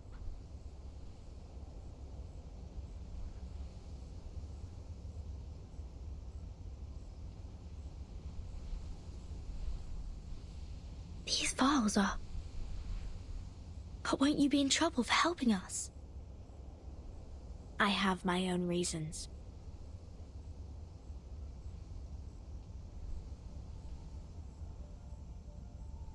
Integers are the living example of virtues, the standard of purification. It represents a soul existing in the world of forms, a true being. It is the floating points behind the decimal which dent the process of our overall purification. The evil. The ones who violate rules knowingly. The ones who turn a positive number into negatives. And a civil person, a criminal.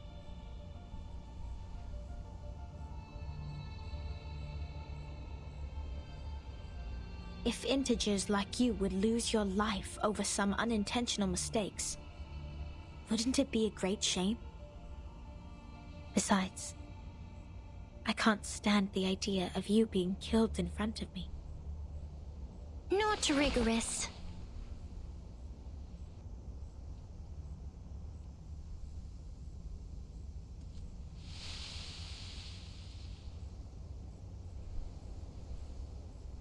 For one thing, we still don't know Vertin and Sonetto's numbers. For another, the fact that every crow we've seen is black doesn't necessarily entail that the next crow will also be black. Even if every virtuous person we met has been an integer, we can't be certain that the next one will still be an integer. Same case for irrational numbers. You're right, 37. But people always tend to believe that virtuous people are integers.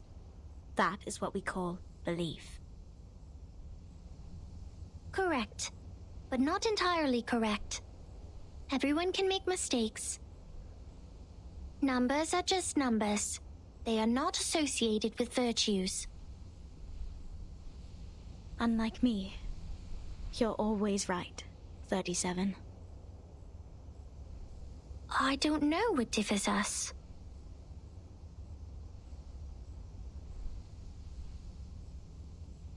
Will you be at the assembly? Yes. Then I will leave them with you. I'm not qualified to set foot in the Hall of Truth. I have done poorly in receiving the guests. I will ask 6 for my punishment after the assembly. Huh? So you are not coming back to my laboratory? Neither will you help me review the calculation results or sort out the books?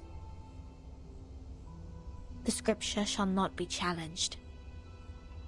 What's more, any students here can help you in the laboratory. It doesn't have to be me.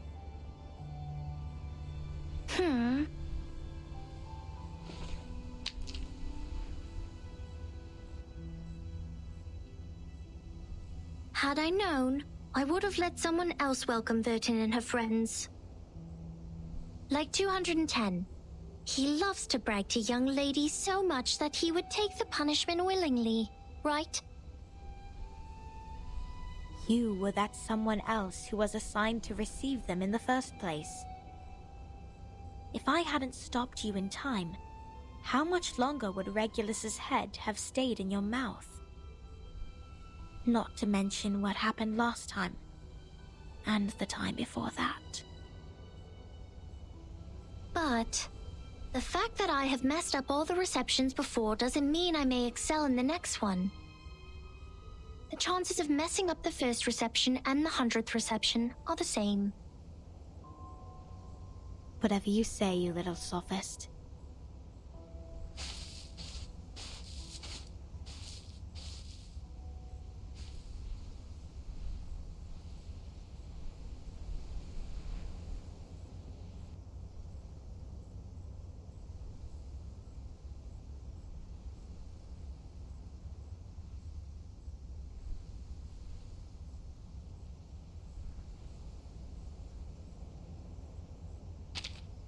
Everyone says so. But compliments won't help her find her number.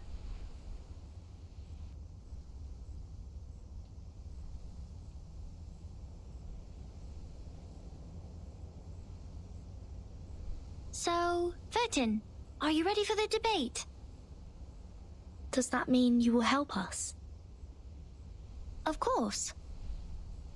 I don't want to miss the chance. What chance? The chance to see your numbers.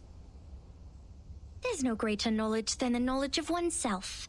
And there's no more exciting truth than the truth of oneself. I can quickly tell which types of numbers you are, but it requires proof to know the exact number of your soul. I want to know the answer before you see your own numbers. So it's 37 who proves it, not Vertin. I'd be glad to give this chance to you.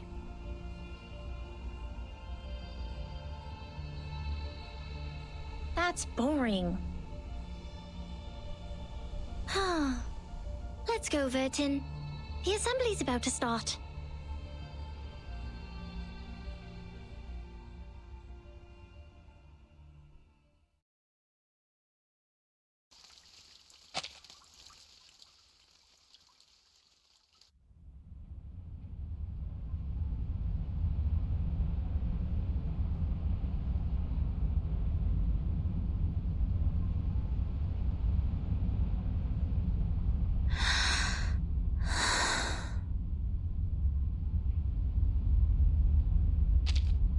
Don't worry, Timekeeper. I'll defend myself.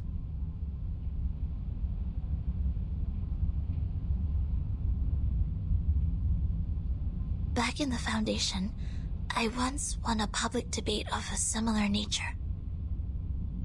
This is my duty. I won't let it get in the way of the team's investigation. Sonetto.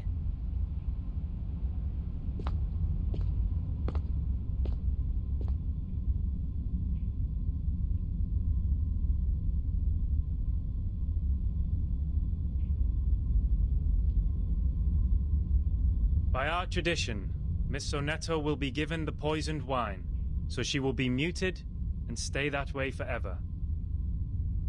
However, Sophia raised her objection against the decision. After giving the matter some discreet thought, I have decided it is necessary to hold an assembly and take care of it democratically. Those of you who agree to the death sentence may remain seated. Those of you who wish to commute Miss Sonetto's punishment, please put your pebble into the pot in the middle of the hall. Now, Miss Sonetto, Miss Vertin, you may defend yourselves. Until the sand in this hourglass falls to the bottom.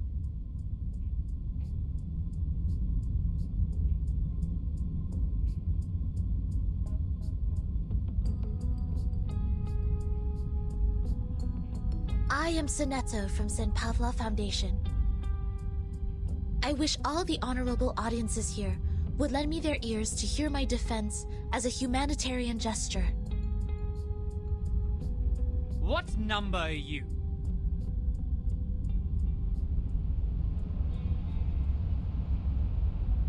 Defendant, the court requires an answer. What is your number? What? Me? No, I don't have a number. Don't waste our time. People without a number cannot stand in the Hall of Truth. All her words are void. Sentence her to death now!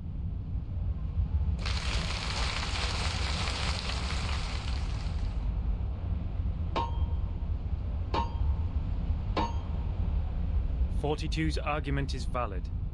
Defenders, what do you wish to contend? What? It's valid?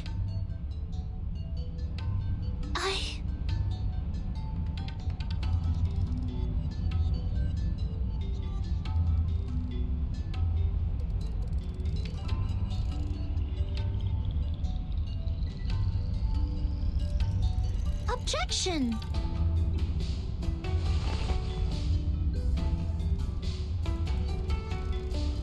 According to the record, the last time we inflicted severe punishment was in 1980 to a visitor who ate beans. He ate a carbuncle that feeds on beans. Then he was sentenced to death according to the set theory. In our scripture, eating beans is the most evil sin, which undoubtedly fits the most severe punishment. But if we are now executing people for breaking the silence at the assembly, how would it reflect our attitude towards the consumption of beans? Has the latter become less sinful? I suggest Sonetto's punishment to be commuted.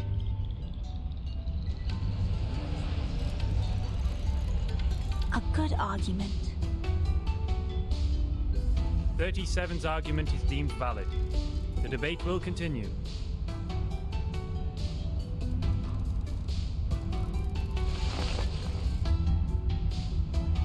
Objection.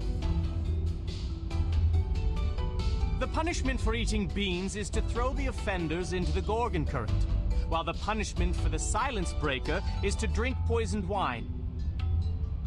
Among all the punishments we have, there's no other punishment more dreadful than being thrown into the Gorgon current. Because eternity and infinity are the two things we have the least knowledge of, which makes them the most ghastly punishments among all. Giving her the poisoned wine doesn't make the consumption of beans less sinful. Her argument is invalid.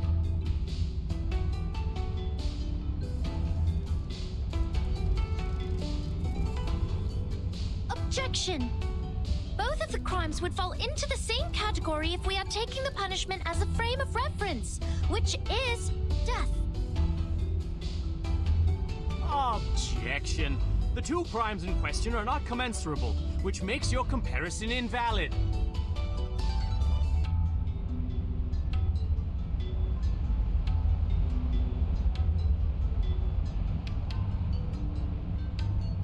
What's this? I'm completely lost in this irrational debate. I see. So that's how it works. Timekeeper? Relax. I will help you.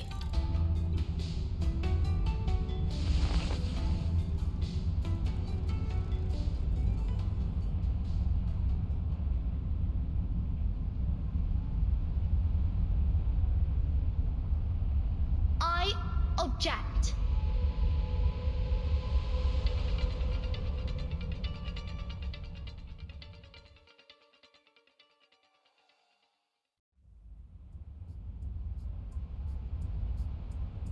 The law of excluded middle. A good sophism. Good for you to create a paradox from one sentence of my argument. But pitifully, you've made a fatal mistake. You've taken my argument as the basis of your defense. I said people without a number should be expelled from the Hall of Truth.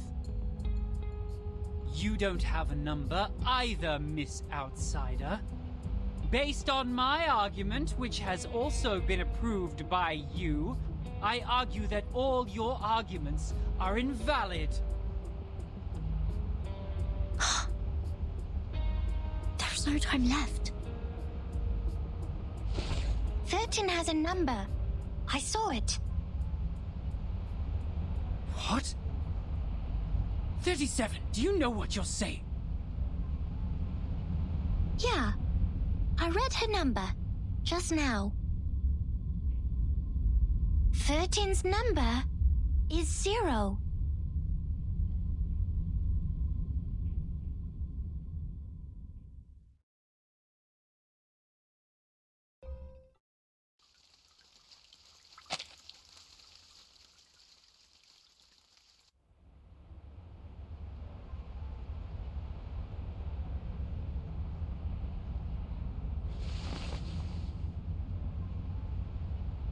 "37. You just said Vertin's number is 0. Do you know what it means?" Very clearly. Would you be able to submit proof to a Peyron? No problem. Half of you in this hall have put in the pebbles. If 37's argument is found to be true, every argument Vertin has spoken in Sonetto's defense will be deemed valid. Sonetto will be exempt from the punishment. I will announce the result once 37's proof has been validated by a Peyron. Thank you for your time.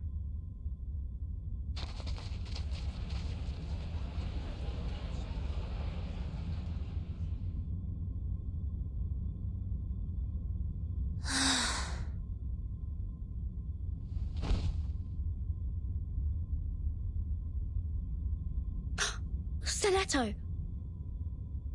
Timekeeper, I'm so sorry. I tried my best, but still I couldn't understand the debate. I failed again.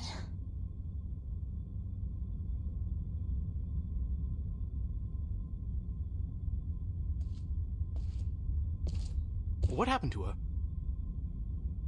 Come here, little girl. We need to move her outside.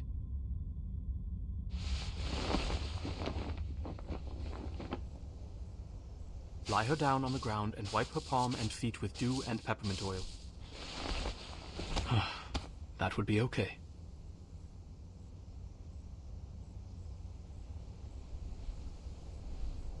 Thank you. You're welcome. The distinguished number 0.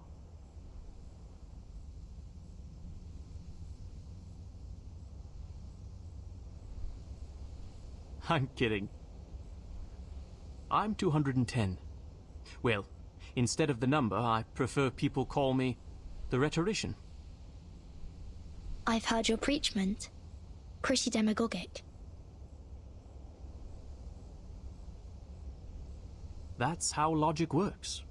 With logic, I can prove that you'd cease to exist in the next moment, or that there are no other people in this world except me. Achilles can never outrun a tortoise, and a flying arrow is forever motionless. This debate is nothing but meaningless wordplay. That pacifist let you off this time. 6. A perfect number indeed. For he knows the benefit of reconciliation. Who wants to have blood on their hands and be devoured by the cycle of hatred? Yet it's a torture for any intelligent mind to hear such an immature debate. Can you feel the suffering of our leader now? I'm sorry. No apology needed, Miss Outsider.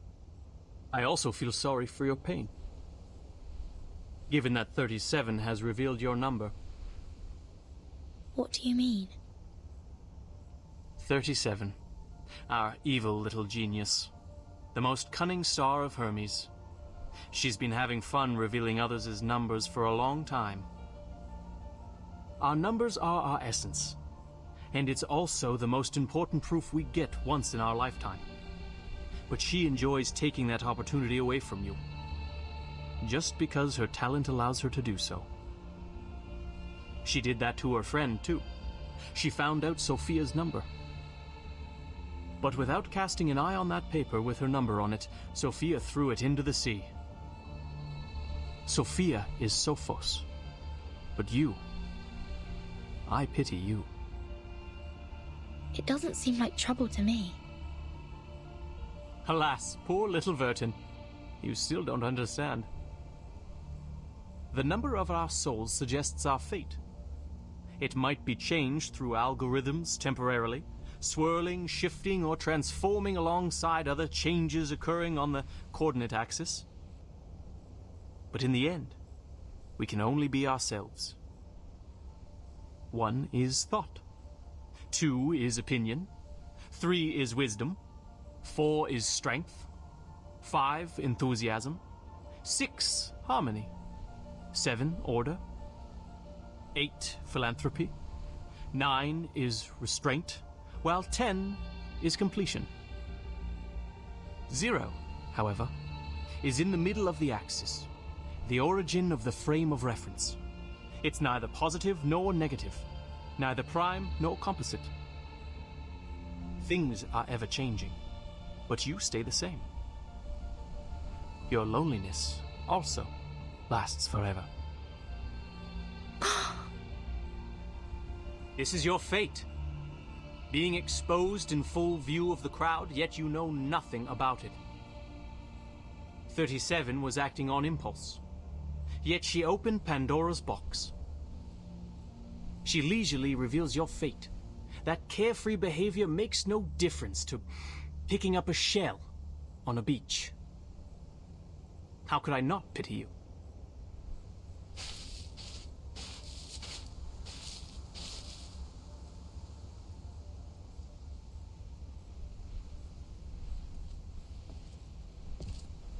Miss Vertin.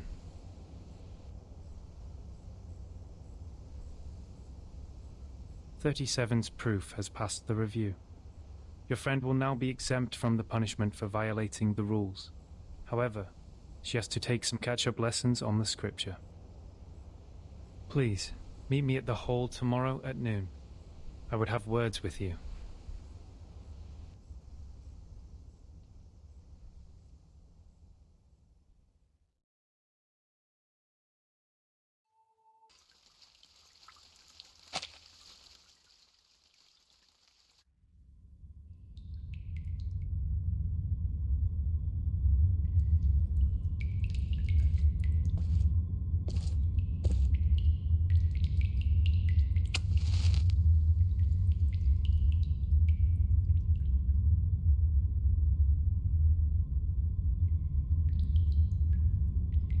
Before this negotiation begins, I wish to tell an allegory to the two of you.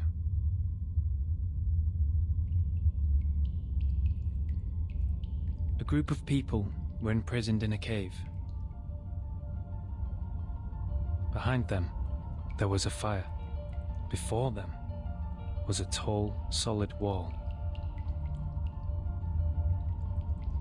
Their legs and necks were chained and fixed, so they were constrained to look nowhere but to gaze at the wall in front of them.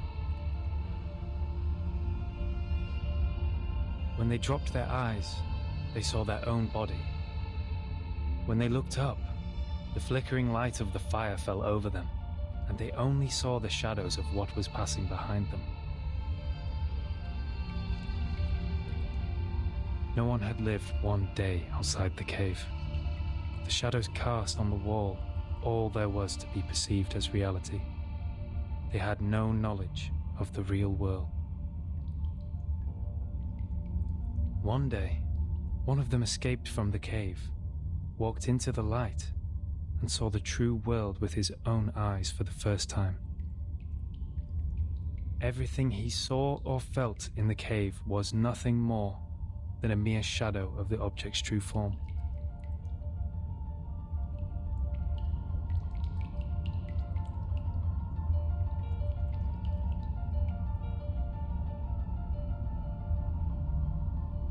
Our world is a poor one, Miss Verton.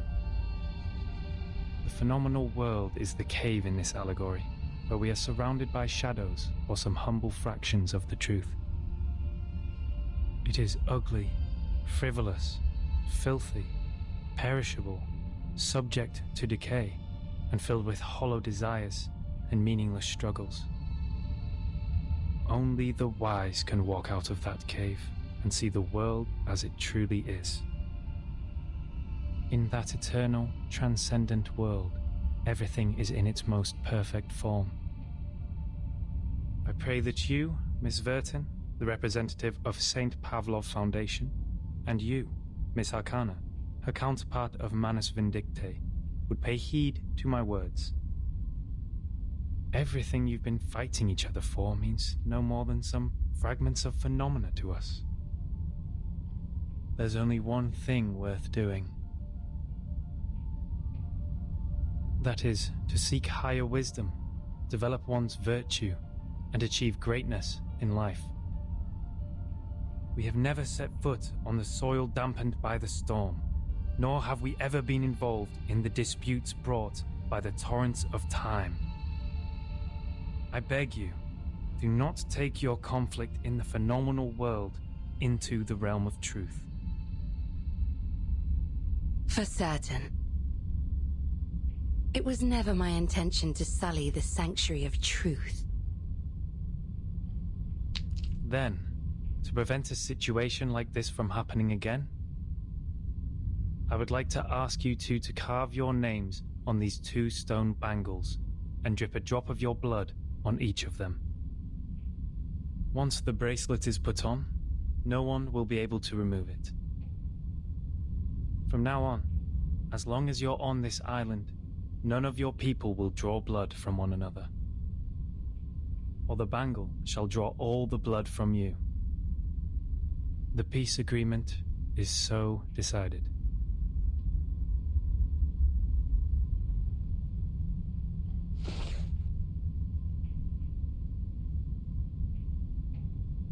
I appreciate that. I'll sign it.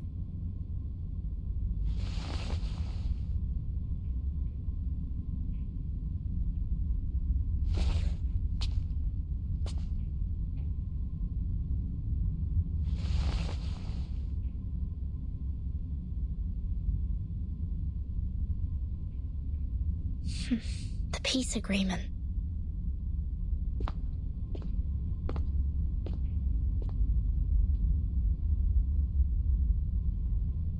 Lady Verton, we meet again. I wish the best to thy friend. She's doing well, thanks to you. You're most welcome. Thou shalt quench, for times hath changed. I would not wish to shed even a drop of Arcanist's blood in vain.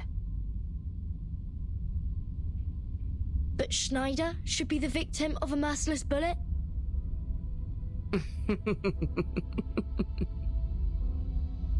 Vertin, my pitiful child.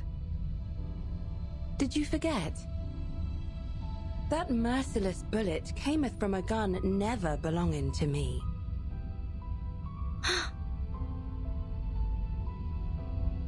What's Manus Vindicte's purpose to be here? Hearken the archaic wisdom. Just as thou doest.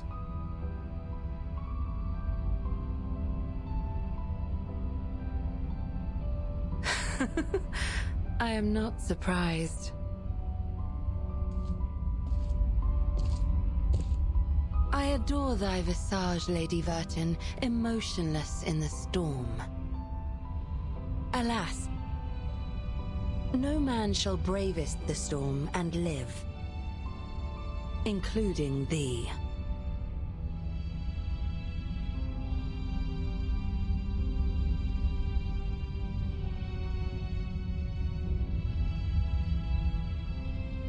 A wooden box in the Elitiaus base has my name on it. Was that your doing? Sadly, it wasn't. I hope thee findeth the answer satisfactory.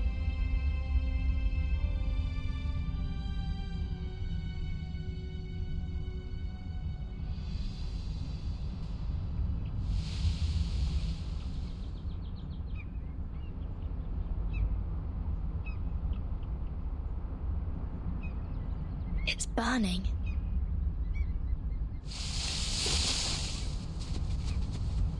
Is that Miss Arcana? Miss Arcana, please, don't go! Save us! And save Art!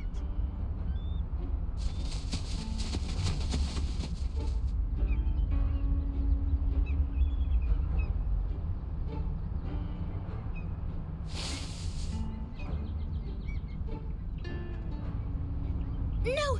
Come back! Come back! You ignorant foreigners! I just started introducing vectors and matrices, and that's the most interesting part! Ah, Vertin! Great! You always show up at the right time and right place! Stop the masked people! Whatever it takes!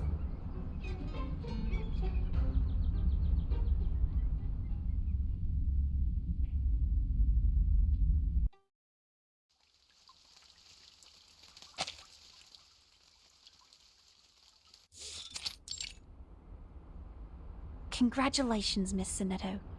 You are the fastest learner of our doctrine among all the visitors in the past half-century. On behalf of all orators, I award you this laurel wreath. No, I wouldn't have achieved this without your guidance. Those mathematics statements are really inspiring. I've learned a lot. But there's still something confusing me, such as Pythagoras and his golden thigh, his memory of the previous lifetimes as the son of Hermes, and the transmigration for every 216 years. Could you please tell me more about these?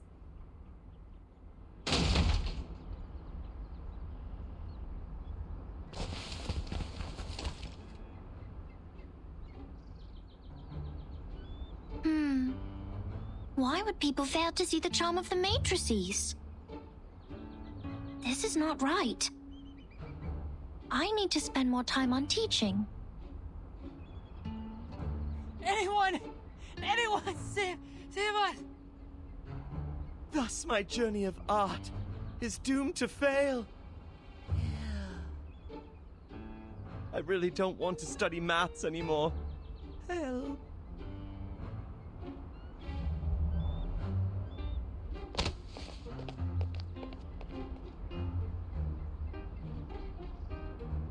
Timekeeper, you are here. I heard that you completed all the lessons on the scripture. This laurel wreath suits you well.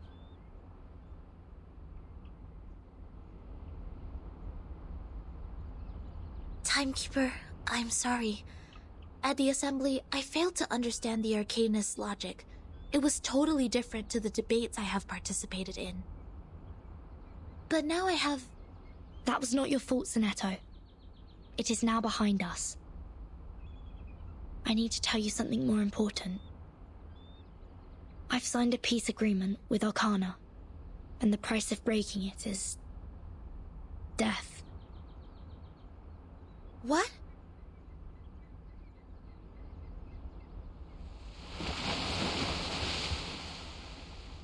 So Manus Vindictae is also restrained by the stone bangle like we are.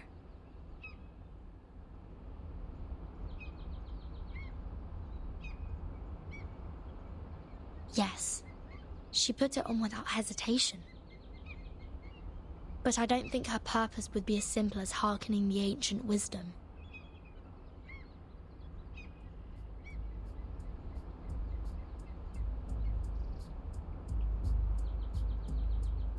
I attacked Manus' followers earlier as 37 asked me to.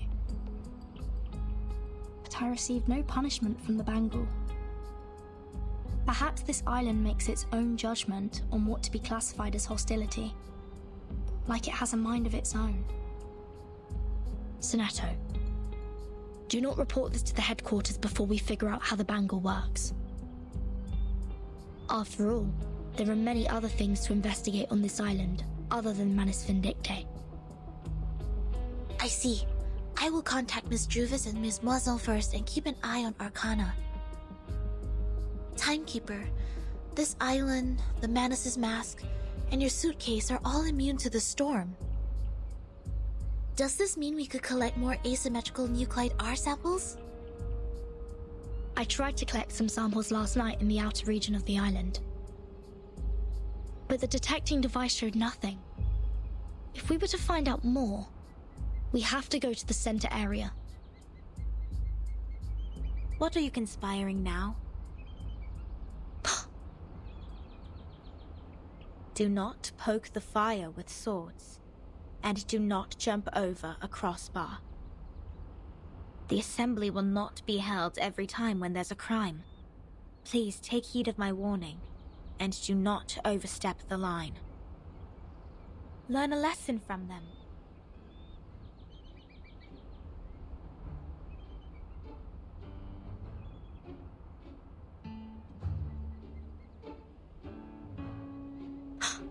Lilia, didn't you say you have Regulus with you safely? Apologies, Vertin.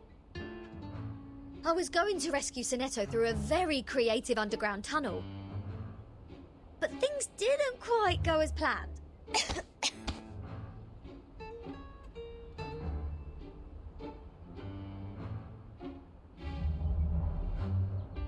Not a bad innovation for a simple clap on the forehead.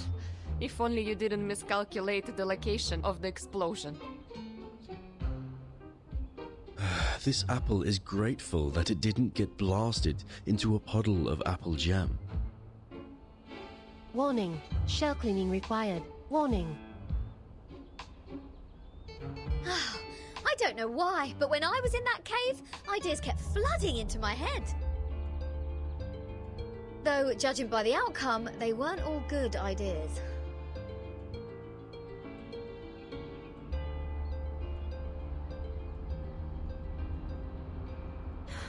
On a routine patrol, I found them trying to break into the cave. I'm not surprised that an irrational number would try to trespass on forbidden grounds. But you two? The integer and the fraction? What were you doing with her? This is a serious crime.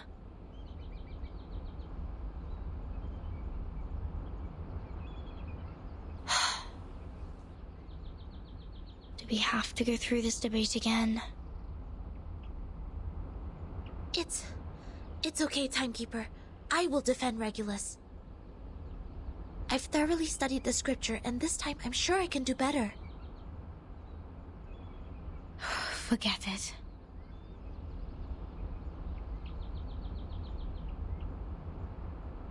Forget it. It is unwise to waste time trying to understand an irrational number's motive. Besides, we should let the reckless take care of the least important matters. That's it. Regulus, you will come with me to clean the beach. Huh? Me? Again? Since you have too many floating points, words of discipline would not work on you. We would have suggested you study with the rest of the students here. Abstain from eating meat, bathe in cold water, rise with the Apollo star, study our doctrine, read the scripture aloud on the beach, so as to remove your floating points and purify your soul. What? I won't do any of that. But taking your peculiar character into consideration, I decided that some compulsory labor would be the better option.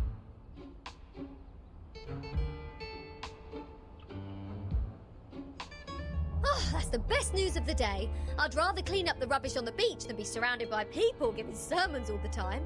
At least the rubbish doesn't talk gibberish. I'd be dead if you didn't change your mind. Regulus, studying the scripture is not that scary. They will teach you and guide you until you take full command. Just like taking lessons at school. Huh? Is that what schools are like? Haven't you been to a school, Regulus? Haha! A great pirate would not remember trivial matters as such. So, where were we? Which part of the beach needs to be taken care of by the great captain? My laboratory. Whoa! Where did you pop up from?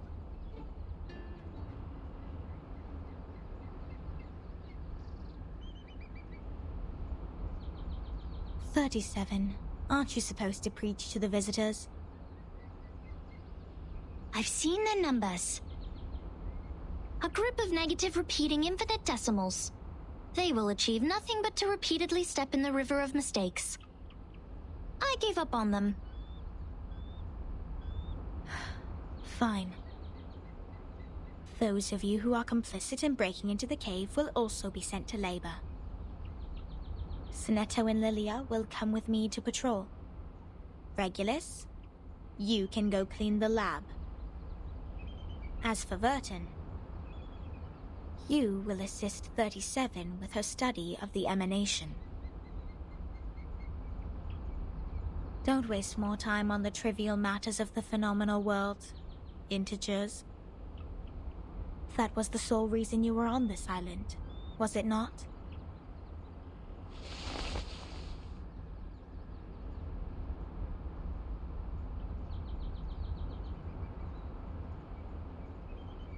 Don't let down your guard.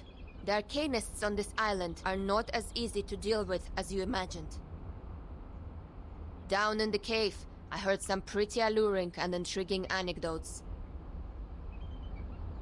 Miss Lilia, this way. You will cover this area. Stay on the radio.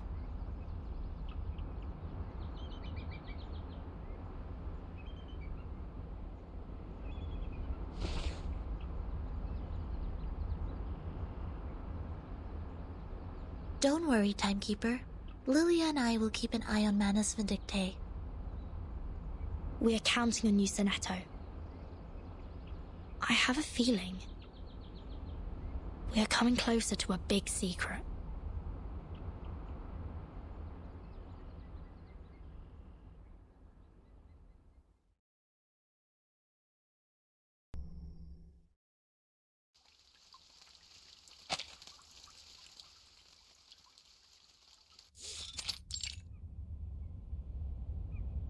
What? What am I looking at?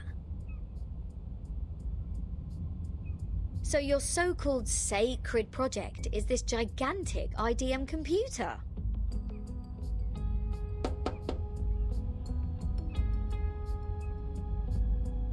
I was curious about them during my stay in Laplace. Those later versions of the model are so much better than the 66 ones. But this one doesn't seem that far advanced to those. This is not a junk piece the man has sold you, is it? Items of the phenomenal world are all a waste. This one is long broken. After the emanation, we couldn't find anyone to repair it. Why do you keep referring to the storm as the emanation? What does the emanation mean? It is the waves of Numa. We are the expellees of the world of forms. We were banished to this damp and dark cave. Everyone here is obsessed with the fake light on the wall, but forgets to look for the truth. Numa, however, will lead us to escape the cave and return to a more supreme realm. Eh? You make it sound like we're living in piles of rubbish. Aren't we? Of course not.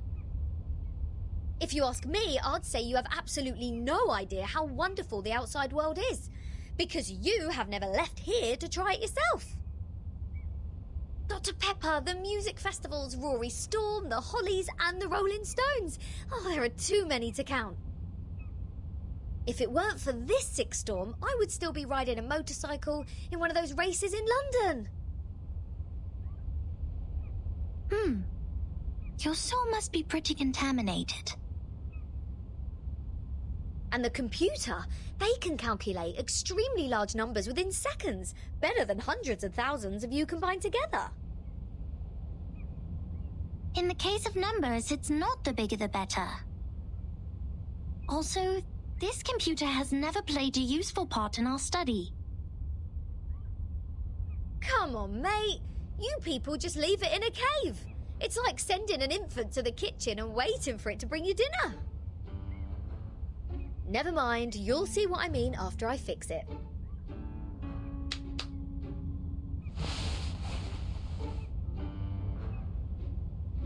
Can you fix an IDM, Regulus? No, but I've seen the La Paz people do it. Shouldn't be too difficult, I assume. Oh, the dust! When was the last time you sent people down here to clean? Oh, some critters are nesting here. Oh, did I break into your party? Bertin, come give me a hand. They won't let me touch them.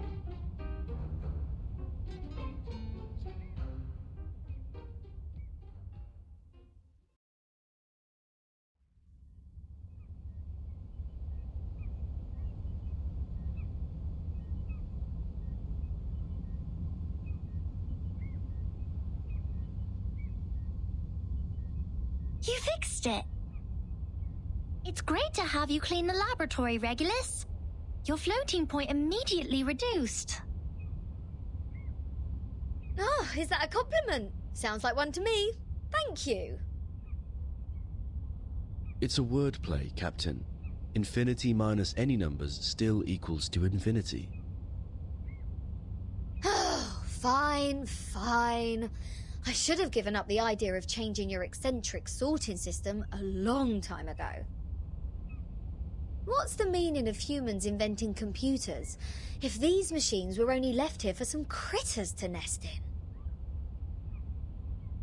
Thanks to you, now we can have a look at the previous models, Regulus. But it's a pity since it only has the data before 2003.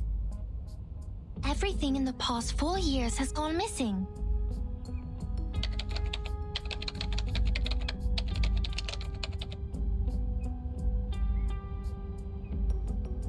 This is our chronology, Vertin.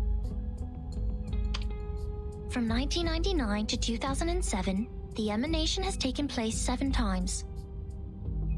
In the initial 4 years, the emanation has a pattern.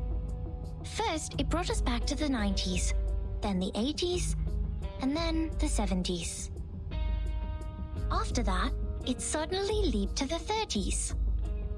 In the subsequent 3 years, it took place twice. Every record here can perfectly match what is in the Foundation's files. Wait, these are the records before 2003, you say? But this one refers to the storm in 1966, which happened recently. These are indeed the records before 2003. What's following the records is our forecast. That's to say, You prophesied the 1966 storm 4 years prior to its occurrence. How is this possible? That you are clever enough to develop such a precise mathematical model, while at the same time you just let the IDM become the home of these critters.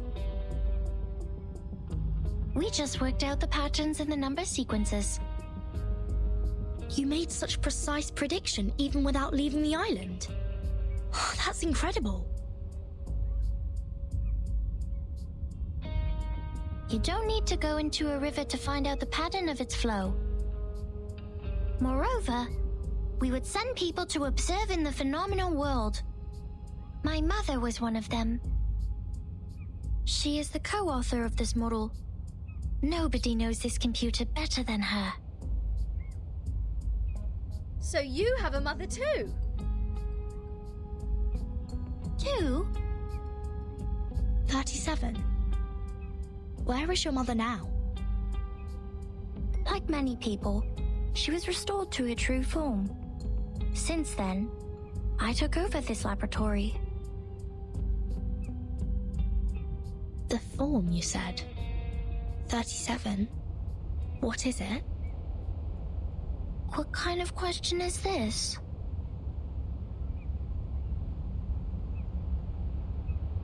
The form, or the essence, is what's left of you after all the fakeness has been peeled off.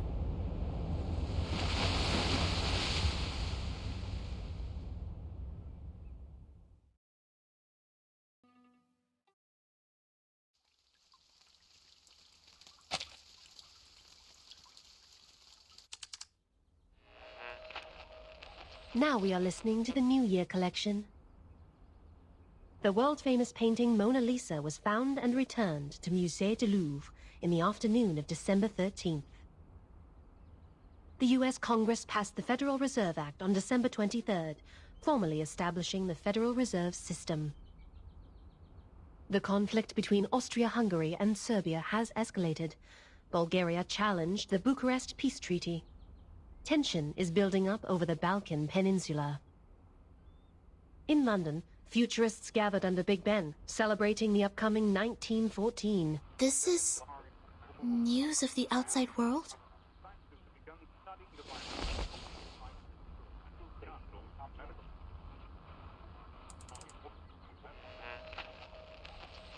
What about on your side?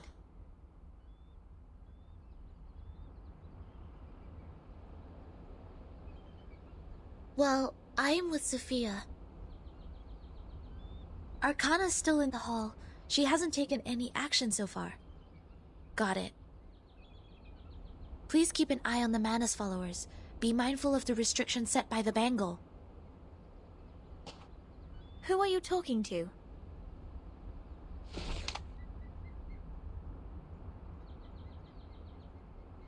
Just checking up on Lilia. Please stay vigilant during the patrol. This is the last place we need to check.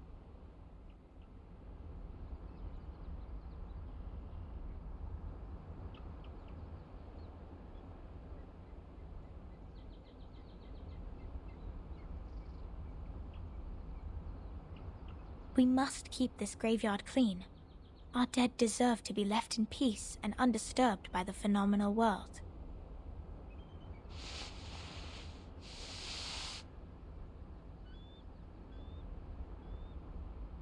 Miss Sophia, you said this is the graveyard?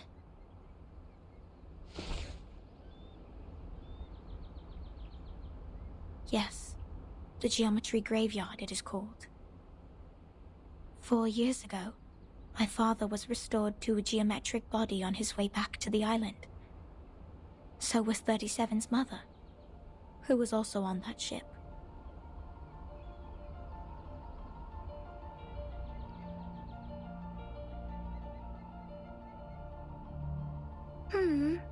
Why are you crying, Sophia? I was wrong. We calculated it wrong, 37. We miscalculated the impacted area of the emanation.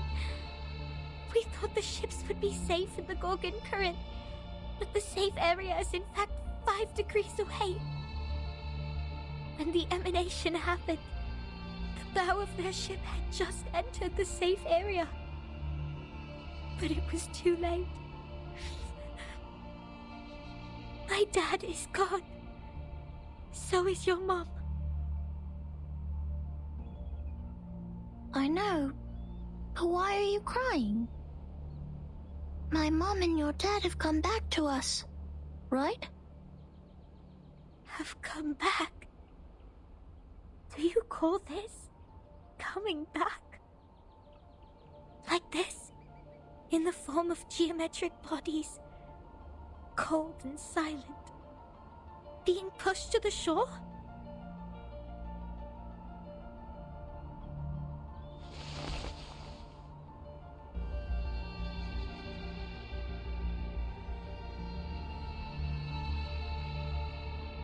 No.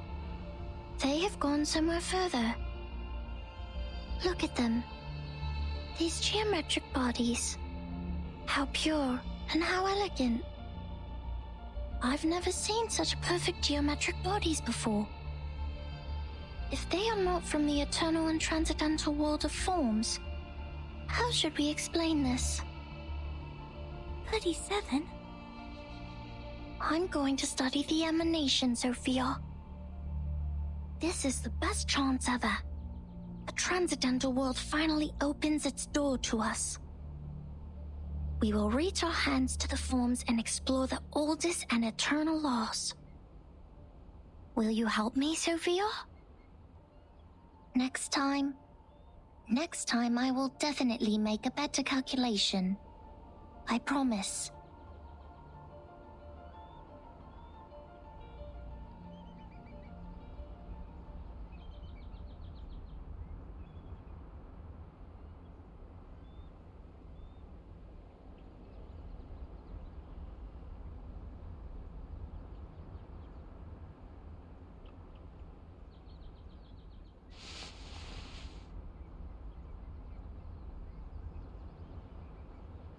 Thank you for assisting 37 with her research, Sineto. No, I didn't do anything. Timekeeper knows the storm better. You have helped us greatly by just coming onto this island. For all this time, 37 has been locked up in the laboratory, refusing to talk to anyone, nor participate in any group study. Since the 2-day emanation in 1929. It is you who helped her revive her interest in other affairs in Apiron. These are Timekeeper's contributions. I barely did anything.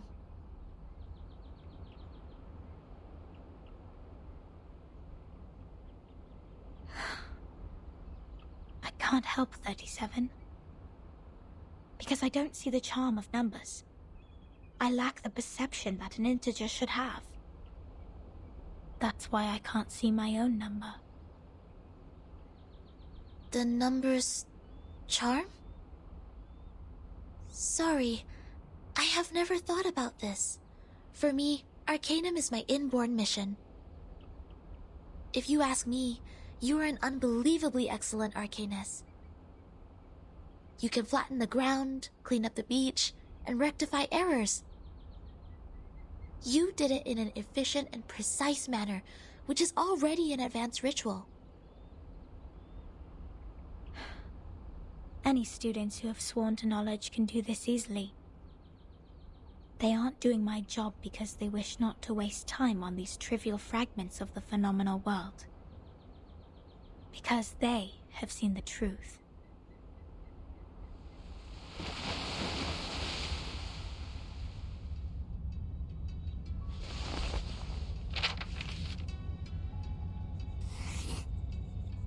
The phenomenal world is never complete. Like you can never draw a perfect circle there. No matter how much time you spend on it or how sophisticated your device is, it is impossible to draw a perfect circle in the phenomenal world. Arrows always exist. The floating points after the decimal can be reduced, but not destroyed. The perfect circle only exists in the abstract transcendental world.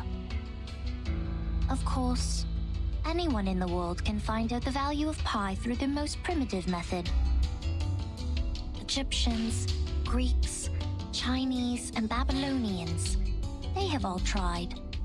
They made circles with twine, painted on the ground with twigs, or measured the land with cubit rods, but none of them actually drew a perfect circle. However different their practices were, they found out the sole truth, the approximate value of pi. Because the essence of the circle is hiding in the imperfect manifestation of it.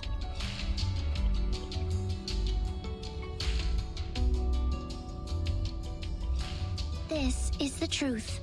It is eternal, unchanged, pure, and transcendent. Anyone can reach out to it at any time, in any place, by any means, and everyone will get the same answer from it. The forms transcend all matters.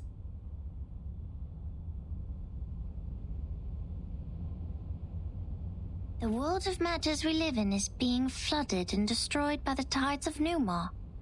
When the tides recede, what is left on the beach is the essence. This doesn't sound right. Let me think. How come your theory reminds me of the Manus doctrine? 37. We see the storm very differently. Among all the other things, we saw it first of all as a disaster. But earthquakes, floods, volcanic eruptions, these are also disasters. These catastrophic events happen not because they have a reason to destroy. They just happen in this world, like we do. This is what my mother taught me. She must be proud that she's a perfect geometric body now. I'm sorry for mentioning your mother. Why do you apologize, Furton? Are you feeling guilty? This is a very unusual feeling for a number like you. I don't get it. Why did you say my number is 0?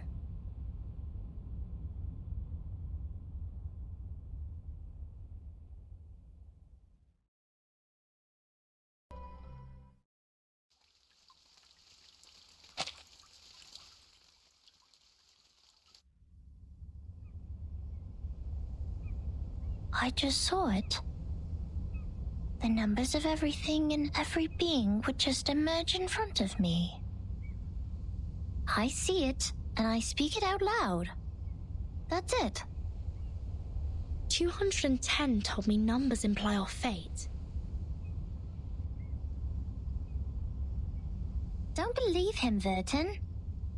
Numbers are just numbers. I know nothing about fate. Fine. I don't think I like 210. And the feeling goes both ways for us. Because I once said he is a poor number. 210 equals 2 times 3 times 5 times 7. He is the product of all prime numbers between 1 and 10. Looks like he has it all, but he doesn't have any real forte. He likes to sugarcoat himself with metaphors. Only those with a flawed essence would adore the trickery of words. This is indeed an extreme comment. And 6 is no better. Every leader of a Piron has been a 6. 6 is the perfect number since it equals the sum of all its proper divisors. 1 plus 2 plus 3 equals 6. But this number has been overrated. He's not that special. What about your number? What does 37 mean? I don't know. I am 37. I've known it since I was born. So does everyone else. People told me what it means, but I have never tried to prove their theory. I know very little of fate. So I always think, even if I find out their essences, does it mean I have known them better?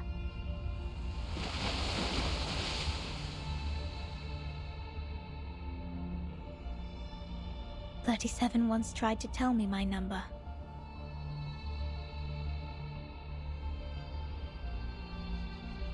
She wrote it down and put it into a bottle, but I couldn't get up the courage to open it. I didn't want to know. I once made a horrible mistake. An unforgivable miscalculation. It makes me worried that I may also be a mistake. So I threw the bottle into the sea.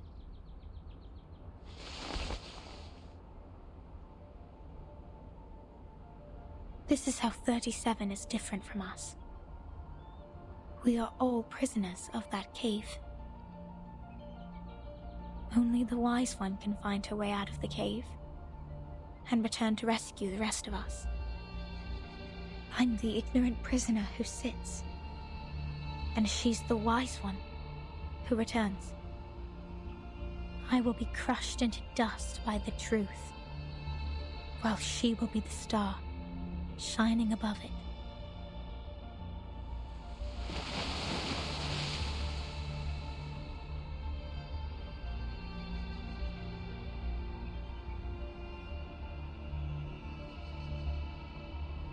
The truth is like the stars in the night sky. Beautiful, but cold. It has been there long before my existence, and will stay that way long after I'm gone. It sheds no tears for the weak, nor laments the tragic fate. It's forever bright, and always moving forward. The person who avoids the truth is not qualified to study it.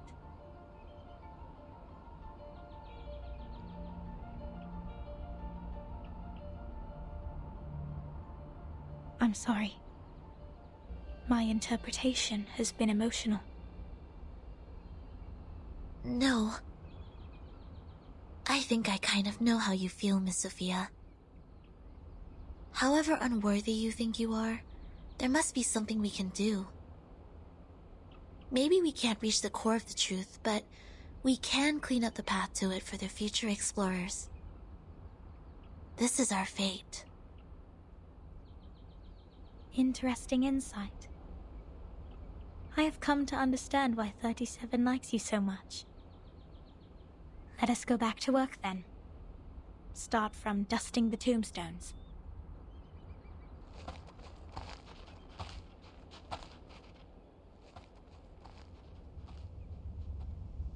Alright, I've had enough of these Sol Numa related idle topics.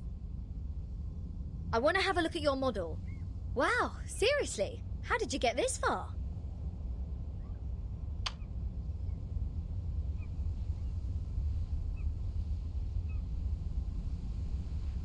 This model has been proven wrong. For 4 whole years we had been optimizing it. But the emanation in 1929 only lasted for 2 days, which means our calculation was entirely a failure. That model is just like this computer. It's a piece of junk. And this is all I can present to you.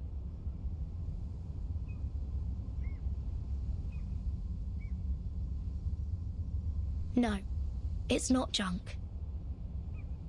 I think I know why your model didn't work. What? Manus Vindictae has changed history. They accelerated history, forcing historical events to happen earlier than they were supposed to. Thus, the storm in 1929 occurred sooner than it should. No way!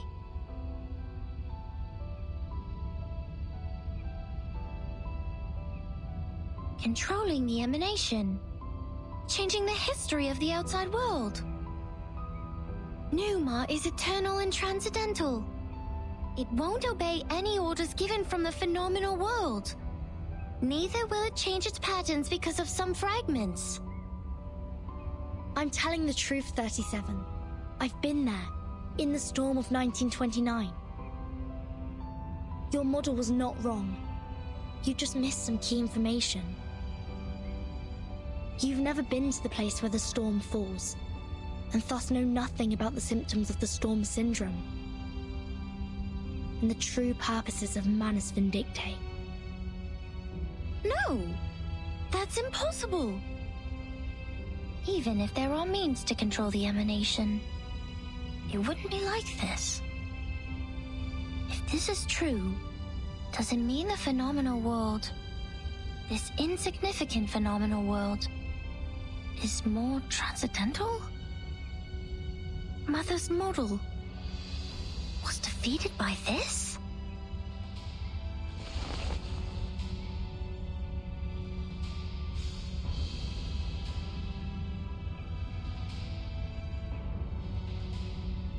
Vertin, could you give us proof? The proof that Manus Vindictae accelerated history and triggered the emanation. I swear I wasn't lying. No, not like this. To prove it in front of Epiron.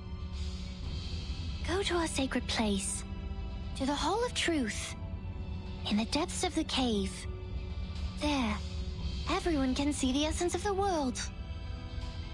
I beg you, give them your proof, just like how we submit the proof of our soul number.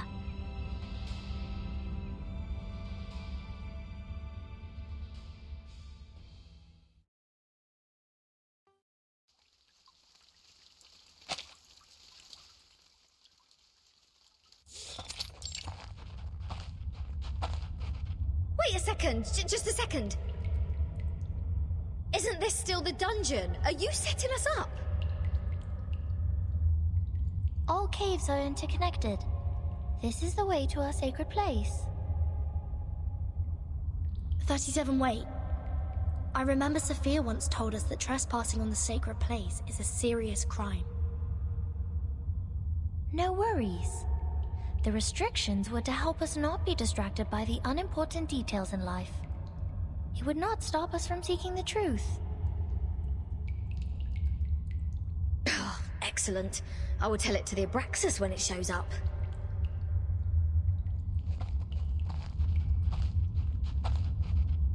Huh?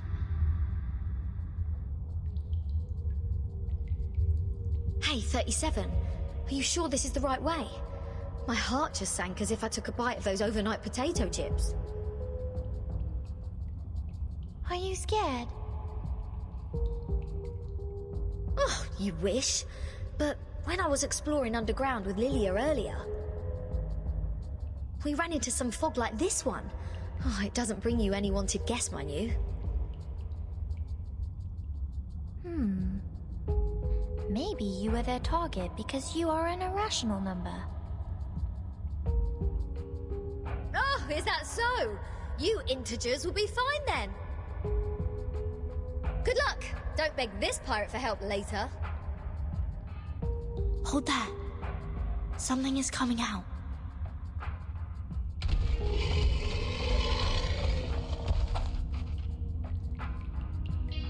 Huh?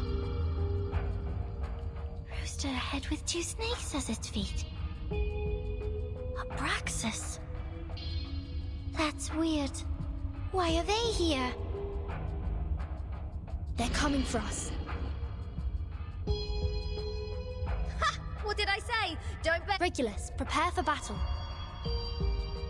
Okay, I know. I was just teasing her.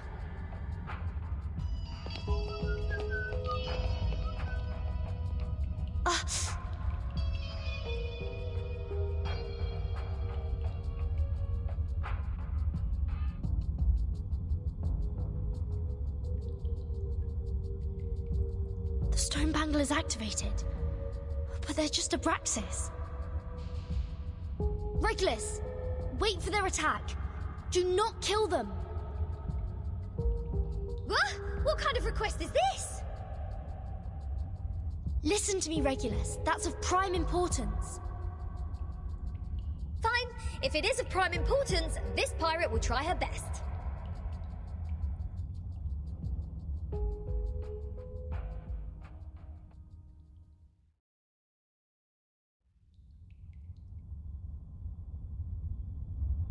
That's it. I still have 10 more songs to play. These are not the same kind of Abraxas as we've encountered before.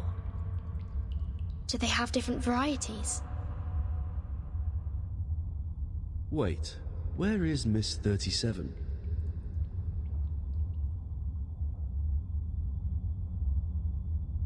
Hey! Come on, keep up! Did she just take off like that while we fought? Sneaky little... We should leave too, Vertin. Wait a second, Regulus. Do you sense anything familiar in the fog? Uh-huh, you bet. This is the first guest room we were put in when we first entered the island. No, Captain. This apple has the same strange feeling. We saw the rise of Ceres in the same kind of fog. And before that... That's the same fog as in the Elitiao space. That is to say... This fog is the cause of our illusion to see the Ceres and the Abraxas' attack. Don't rush to conclusions. Follow 37 first. Oh, and what's that series you were talking about?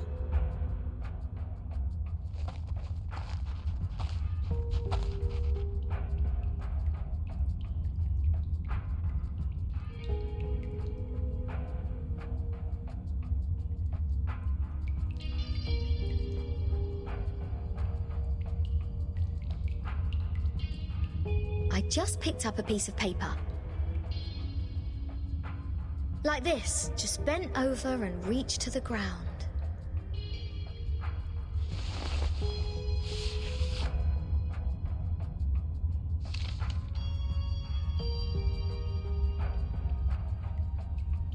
What book is it? Oh, probably just some math problems left from the critter's breakfast. You never know. Wait, the compound of alchemy. The 12 gates leading to the discovery of the Philosopher's Stone. This is that alchemy handbook given to Edward IV by George Ripley. Why is it here? Look at this, Captain. Of the Great Stone of the Ancients by Basil Valentine. The 112 books by Geber. Emerald's tablet in Latin. Seems like there are more ancient texts about alchemy hidden inside the whole, but they are all incomplete. Oh, so maybe I need to crack some more crossword puzzles to find out about this. Our caves endow people with wisdom. Our secret knowledge is hidden in the silent boulder walls.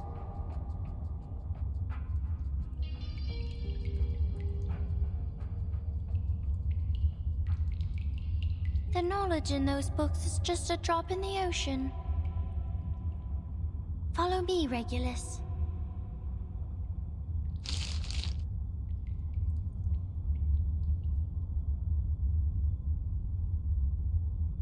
Vertin, you lot go ahead.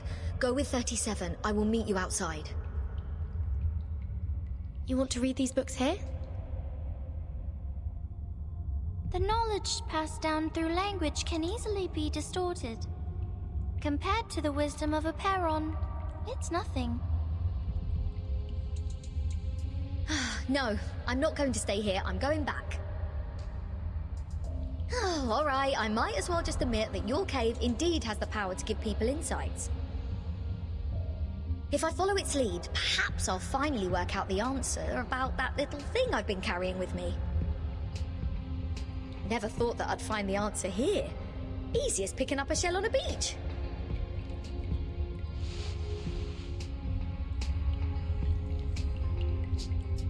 What? You don't want to get closer to the truth? Of course I do. And that's precisely why I don't want to get to it so easily. I don't want it to be fed into my brain. Come on, it's the ultimate truth that we're talking about. If someone just tells me the ending of Lord of the Flies before I enjoy the book, I will throw them into the sea as you people do. Oh.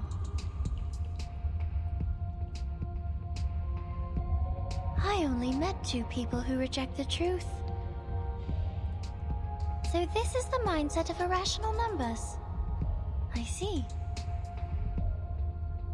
Thank you for being my subject of observation, Regulus.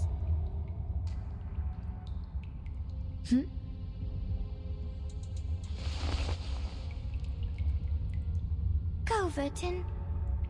We have a long way ahead. Be careful, Regulus. Don't worry, I know this place well enough by now. After all, I've never been so welcomed in any other place ever.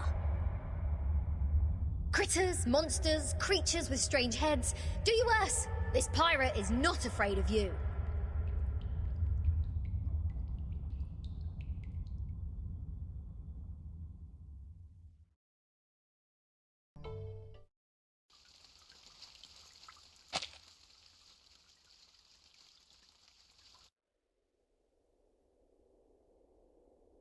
Apiron, the boundless, the beginning of all things. Everything originates from it and returns to it. Infinity has no start and no end. But nothing would come into existence if there's only infinity. Look up there, Vertin. Now they are presenting in their true forms. In their purest and newest forms.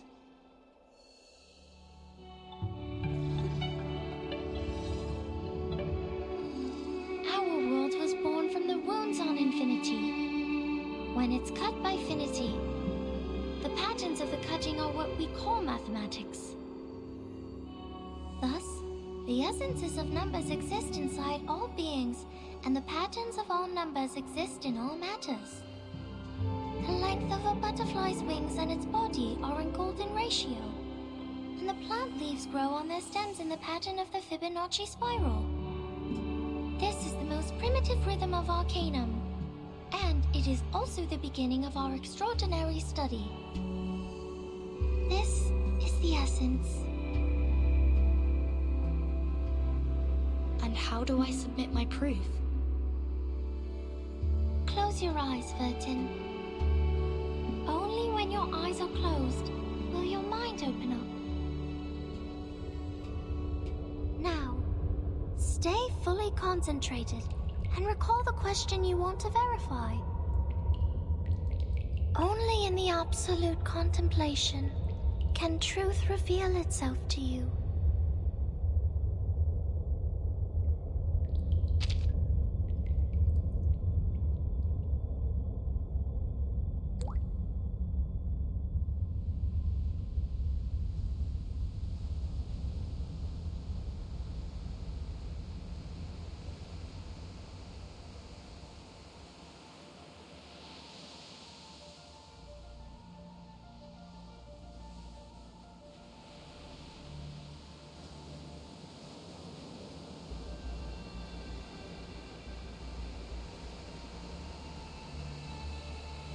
The storm, the emanation, the storm syndrome.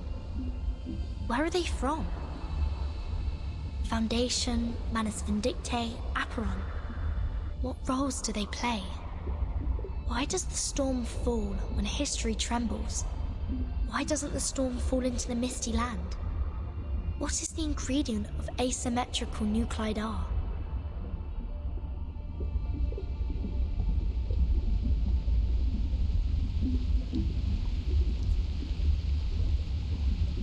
The world is a dark underground labyrinth. But Numa can guide us to go beyond all things and reach the exit. Vertin, can you see it?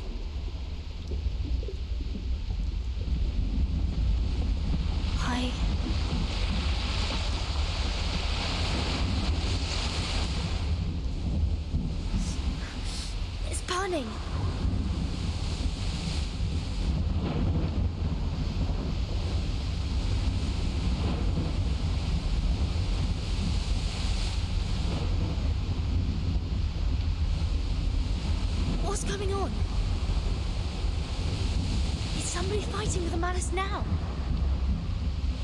What's happening outside the cave? Newton, why are you straying? The meditation goes beyond control. You will be thrown out of here. This would be a foolish mistake. For a Peron, this is...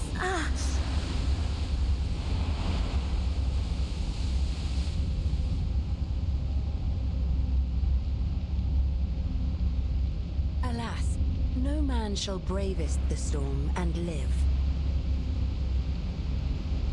Including thee.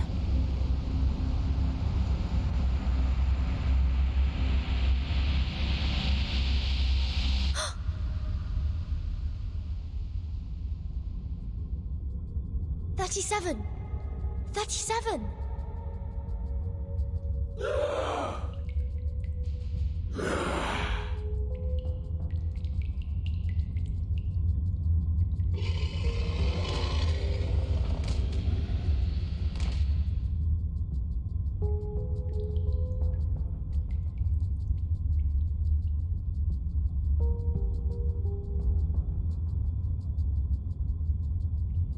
What happened?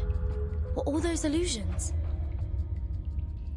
If it weren't for the heat of the stone bangle that wakes me up, would I go as crazy as they did? This stone reminds me of the spinning wheel.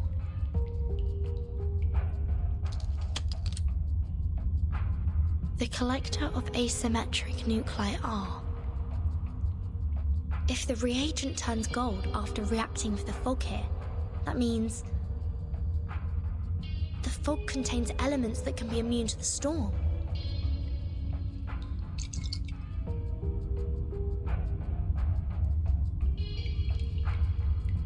The color changed faster than I thought. The concentration of R is hundreds of times, no, thousands of times higher than in the Manus' masks. In other words, whoever owns this cave can produce the protective equipment of the storm in big numbers. Is that the reason why Arcana is here?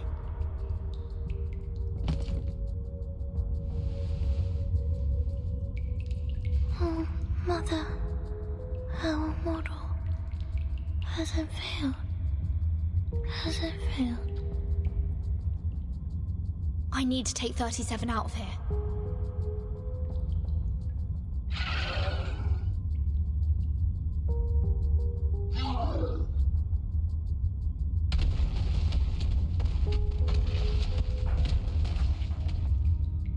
So the Abraxas were people from the Manus.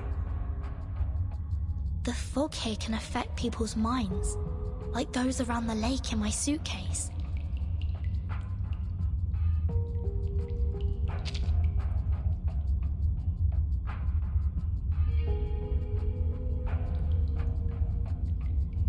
Have the Manus found a way to launch attacks without being punished by the bangle?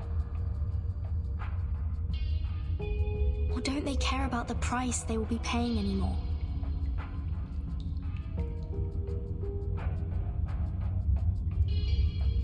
I hope Regulus didn't throw my words to the wind. I have to get rid of them first, and go out to join the others.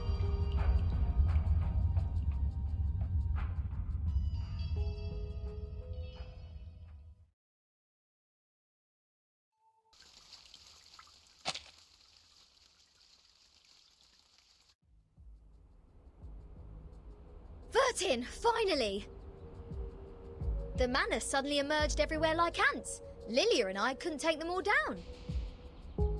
I would have acted sooner if you hadn't told me not to pick fights.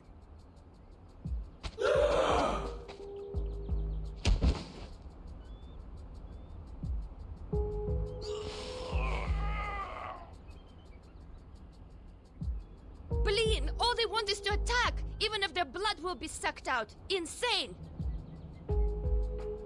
Back when we were spying on them, I told Sanetta to screw the peace agreement through the radio. I knew those geometry psychos and the Manus would go mad sooner or later. They were not that crazy when they were solving the math problems. There! Why What the hell happened down there?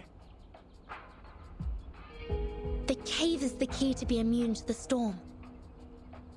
There is a cave on this island which has the same effect as my suitcase. That's what the Manis are after. What? But hasn't she also put on the stone bangle? Even if she can break free from that bangle, there is no way she'd let her followers keep carrying out suicide attacks. And if she has signed that peace agreement, how will she take the cave from a Byron? Certain.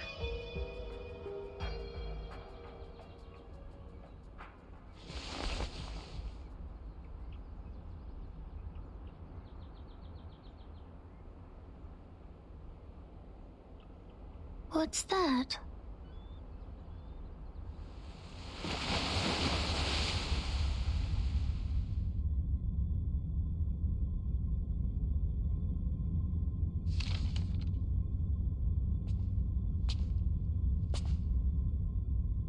I'm afraid you have overstayed your welcome, Ms. Arcana.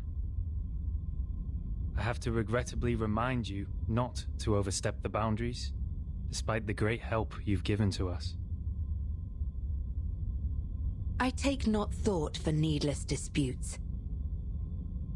But to ask a simple question.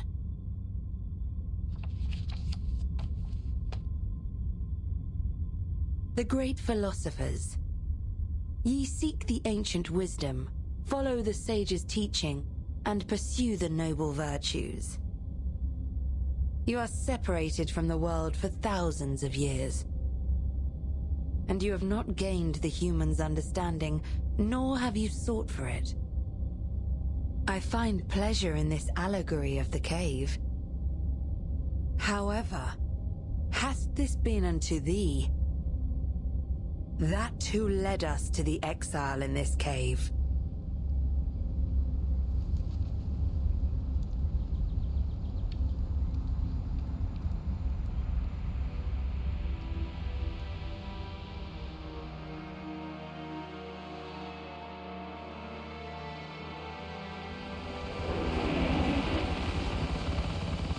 What are they? I've never seen these before. Why are they here? These things should not appear on this island.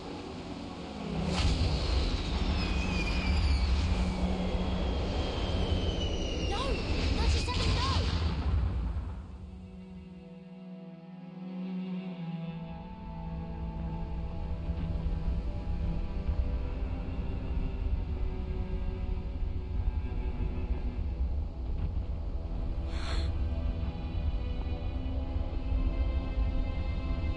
Senator, did you bring the humans' army here?